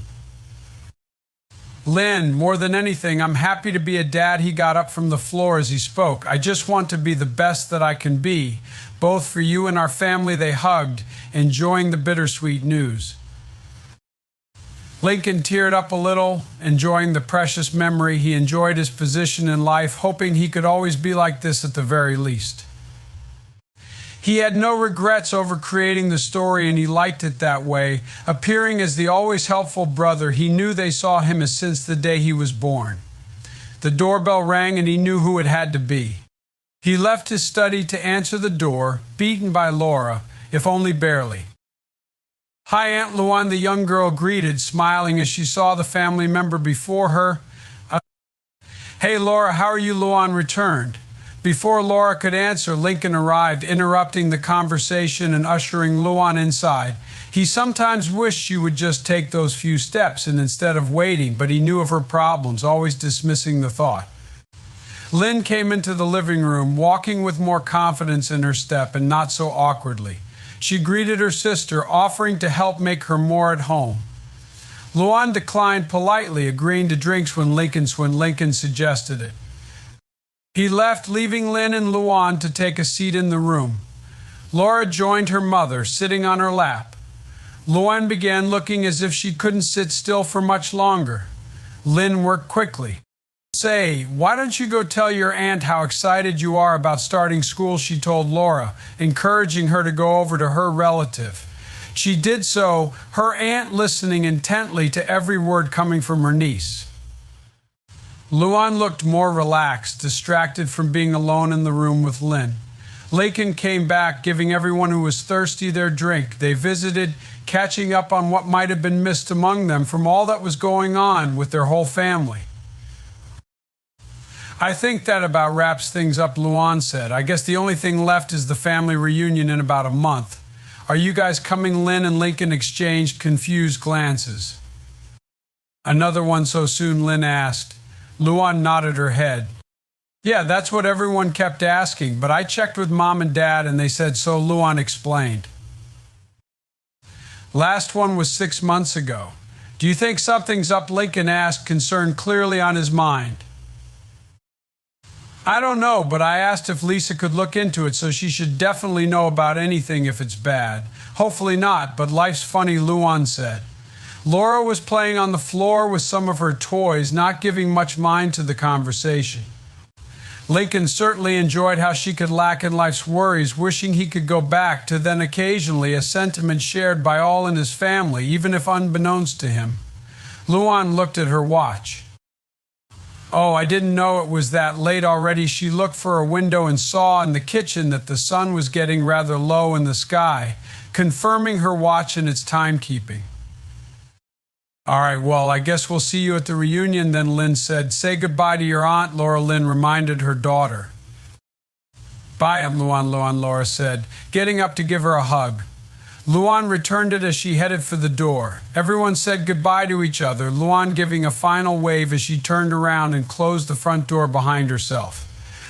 Laura returned to her toys and Lincoln turned his attention to Lynn. "Well, I guess that means dinner is probably going to be delivery, so I'll place an order," he said, pulling out his phone. Lynn gave no objections and Laura celebrated the prospect of a rare treat being there soon enough. After a long call that involved having to repeat the order no less than 4 times, Lincoln ended it, hoping the food would arrive all the faster for their waiting. He then excused himself to his room again and hurried away. After arriving, he just closed the door and went to the desk without a second thought, pulling out the book he was to be writing. He wrote down all he remembered from the day before, not caring for the order in which he wrote it down so long as he could get it down. The delivery men showed up, tearing him from the room, and he was grateful for the break. Lincoln joined his family for dinner, hurrying through the meal and leaving for the room again. He then resumed his work, going back to another memory to put down. It was the first family reunion and everyone had gone back to where it all began for the already large family. Laura wasn't a thought yet and he and Lynn were trying to break habits around their family, trying to not hold hands or even kiss. Everyone was back, coming from all over to reminisce and speak in person.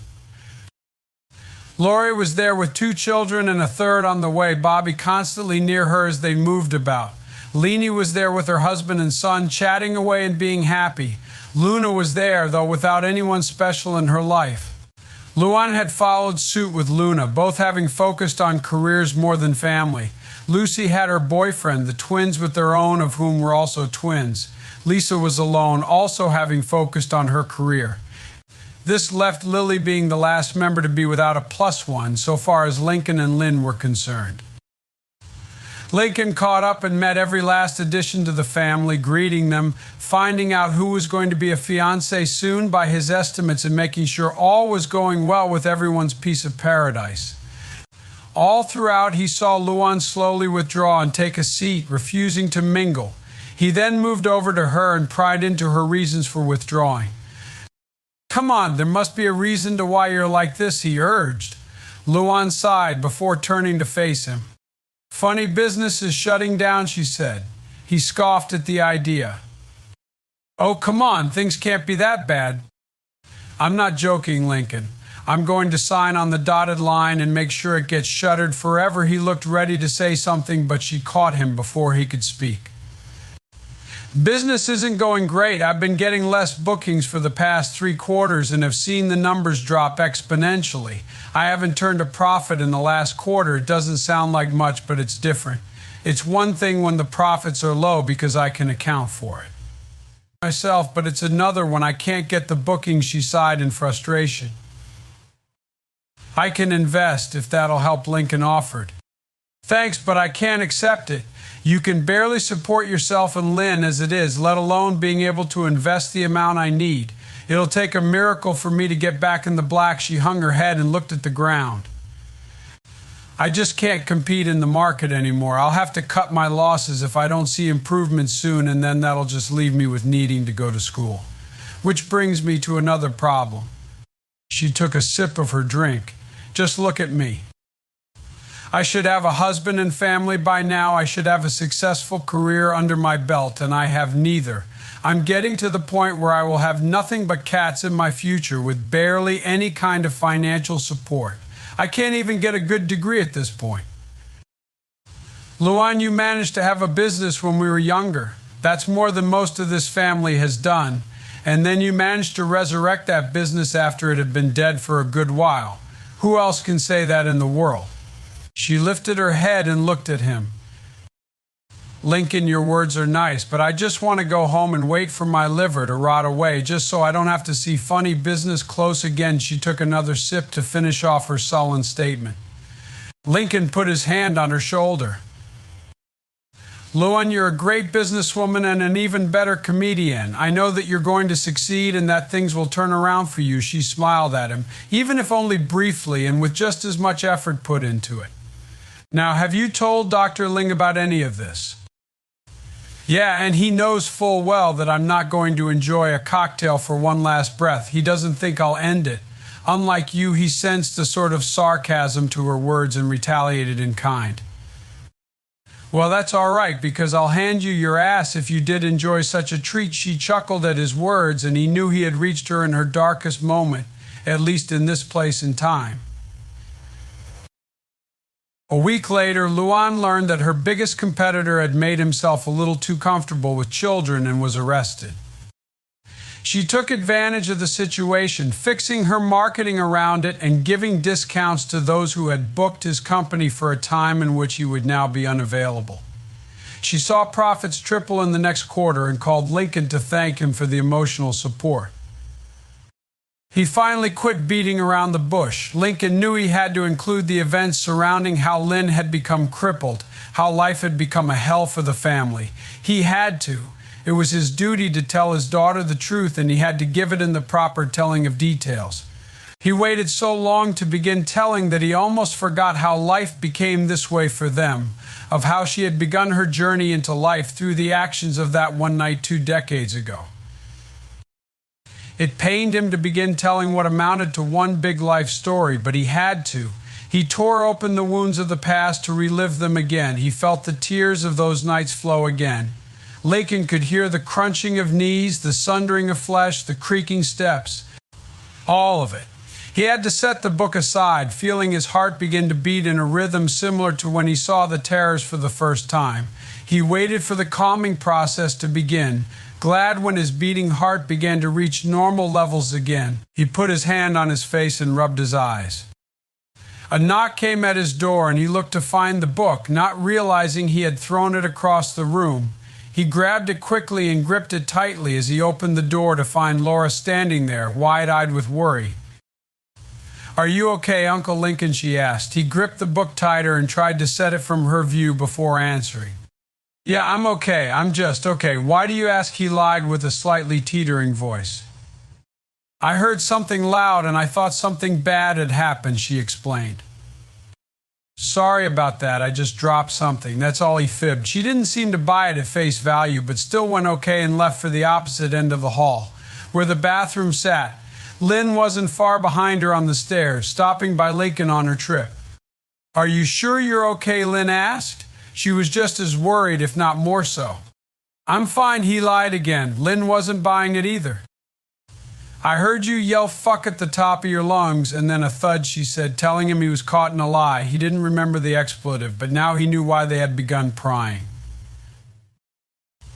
Yeah, I just dropped a couple of books he hated to lie, but he didn't want to add more worry to anyone else's plate and felt this would lessen that. Lynn actively gazed at the book he held and he withdrew it to behind his back. Lincoln, she tried to start. Lynn, I told you not to worry about anything. This right here will just make that worse for you. Okay, he wrapped his free arm around her. You let me handle this since I told you I would. She seemed to recognize what he was talking about and sighed. At least he had given her a better answer to soothe her mind. She left with him telling her to let Laura know he would be down to tuck her in. He closed the door again and went back to his desk. He no longer could properly sit down to add to it and instead hid the item back to where it was before with shaking hands. And true to his word, he helped to tuck in Laura, glad that she didn't pry any further. This gladness extended to Lynn as well for not investigating any further. He closed his eyes and enjoyed some needed rest. He awoke to Lynn screaming in her sleep, thrashing about even. He put his hand on her, trying to rouse her gently as he called her name, and kept saying all was fine. She eventually bolted upright, sucking in air as fast as she could. Both failed to notice the sky was still dark, but Lincoln didn't care about the time, he only cared about her nightmares. IW was just, she tried to get the words out, and he simply held her, getting her to quiet down as he wanted her to tell him as best as possible what it was that frightened her so. She managed to get to that point. I was reliving that awful night again, she said as she felt tears coming, her voice choking on her. It's okay, he said in a soothing tone. You're okay now, she curled into him even more. Please don't tell Luan about this, she begged. I don't want her to feel like it was her fault. I won't, he promised. He hated seeing her like this, unable to do anything to stop such dreams from invading her sleep. He hated how it was always random, with no pattern to let him help her better. They resumed their sleep, still holding each other tightly. The dawn came and he rose with it, stretching and marveling at how beautiful Lynn looked. He went through his normal routine and then to his study. He had a job to still do, after all, and he was intent on seeing it through. He barely noticed how the day slipped from dawn to noon, giving all of his focus to the work before him. That is, until he heard a knock at his door. Come in, he said, hiding the book quickly and putting the key to its lock. In came Lisa, a face he hadn't been expecting and one he was glad for. I can see my arrival wasn't of any importance to you, she spoke in a tone that was barely laced with sarcasm. I didn't want you to spread that extreme intellect of yours to me, he said in jest. He cracked a smile and went over to greet her with a hug. It's nice to see you, he began, leading them out of the room, but I must say that I haven't been expecting you for today. I was dealing with some small business and I figured that since I was here, I might as well stop in and say hello, she explained. And since you're here? I've been checking on Laura, she interrupted. Thank you. I know it's a bit early, but I appreciate it all the same, he said, the relief present in his voice. No, I must thank you. It's not every day someone gets to study someone like her. However, I must attend to something up here, so if you'll excuse me, she said. I'll go down the hall, he instructed, knowing where she was heading with her words. They parted and he headed downstairs, the original destination he had planned for the two of them. He waited for her, checking in with his family and seeing how they were. Lisa finally came down. So, is anybody up for lunch, she asked after looking at her watch. The house agreed and off they went, spending even more quality time together until the evening came and they managed to grab dinner. This, too, went by and they left for the residence, parting ways until the next time they all would meet again. Lincoln left Laura and Lynn to spend a little more time together, using the excuse that he had to get back to his story. This was true, but Lynn sensed there was a bit more he was refusing to tell, an item that, while true, was better left unverified. He closed the door and retreated to his desk, his eyes barely used as he went to sit. Yet they gained their full use upon seeing a package on the desk with a ribbon on top. He no longer felt the need to grab the book he was writing and set it before him, at least not until this box was dealt with. He reached out, hesitating and stopping all throughout, but he reached the box and pulled it toward him. He saw that it was addressed to him, written in Lisa's handwriting. He began to sweat, unsure what could be inside. Soon he had lifted the top off and saw a piece of paper inside. He opened it and read the contents therein. Dear Lincoln, I have succeeded in a creation that I am sure will be of much interest to you and all of man in this world. It is something that I feel should be left in your hands and your hands alone. I have made a time machine, if you will, that simply operates on the ability of rewinding. Time the way you can rewind a movie, complete with your memories from then to now and then again. Do not ask how I know that this works, for it just does, and that is all that's important for now. Throughout the years, I might have shown a hard exterior that was uncaring for the emotions or whims of humanity, but I simply wept internally whenever I had to see Lynn, whenever I remembered the coma for Lori, of how the family could never go back to being the same ever again. Even now, I am glad to be alone while writing this, for tears have still found their way out. I made this and thought that the only one responsible enough to use it was you, Lincoln Loud. You were affected the most in ways I cannot truly feel, and yet you have managed to attain a position that leaves you with the best chance to make the right choice, no matter what that choice is, or even the reasoning you used to make it. Lynn can't have it, for she is either going to destroy it and regret the chance to try and fix our lives, or she will use it and be stuck forever in a loop until she can no longer do so, forever trapping her in whatever hell she has managed to achieve. Luan can't have it, for she will most likely go back in time and kill herself, which will simply lead to consequences that are more likely to be dire. Luna for similar reasons, and the list goes on. But you will make a decision, and I know you will make the most of it. I cannot force you to go back, and I cannot force you to destroy it. You will, however, forever have knowledge that this device at least once existed, and you must never tell another soul of the power you now possess, or once possessed. So I now leave you with a power to rival God, and I entrust that no matter the course of action, it will have been thought out thoroughly. There are two more things I must mention now, having forgotten earlier in this letter. The device will send you back to the first day of summer break 20 years ago, the day that I managed to figure out was the critical starting point for it all without messing too much in the timeline. And now for the second. The device only has one use, for it will disappear due to effects and laws that I cannot begin to explain in one page, meaning you only get to press that button once, and then the choice is set in stone. Now, with these things laid out before you, I leave you with the choice that will forever alter history in one manner or another, and no matter what, it is yours to make. Sincerely and with a heavy hand, Lisa M. Loud.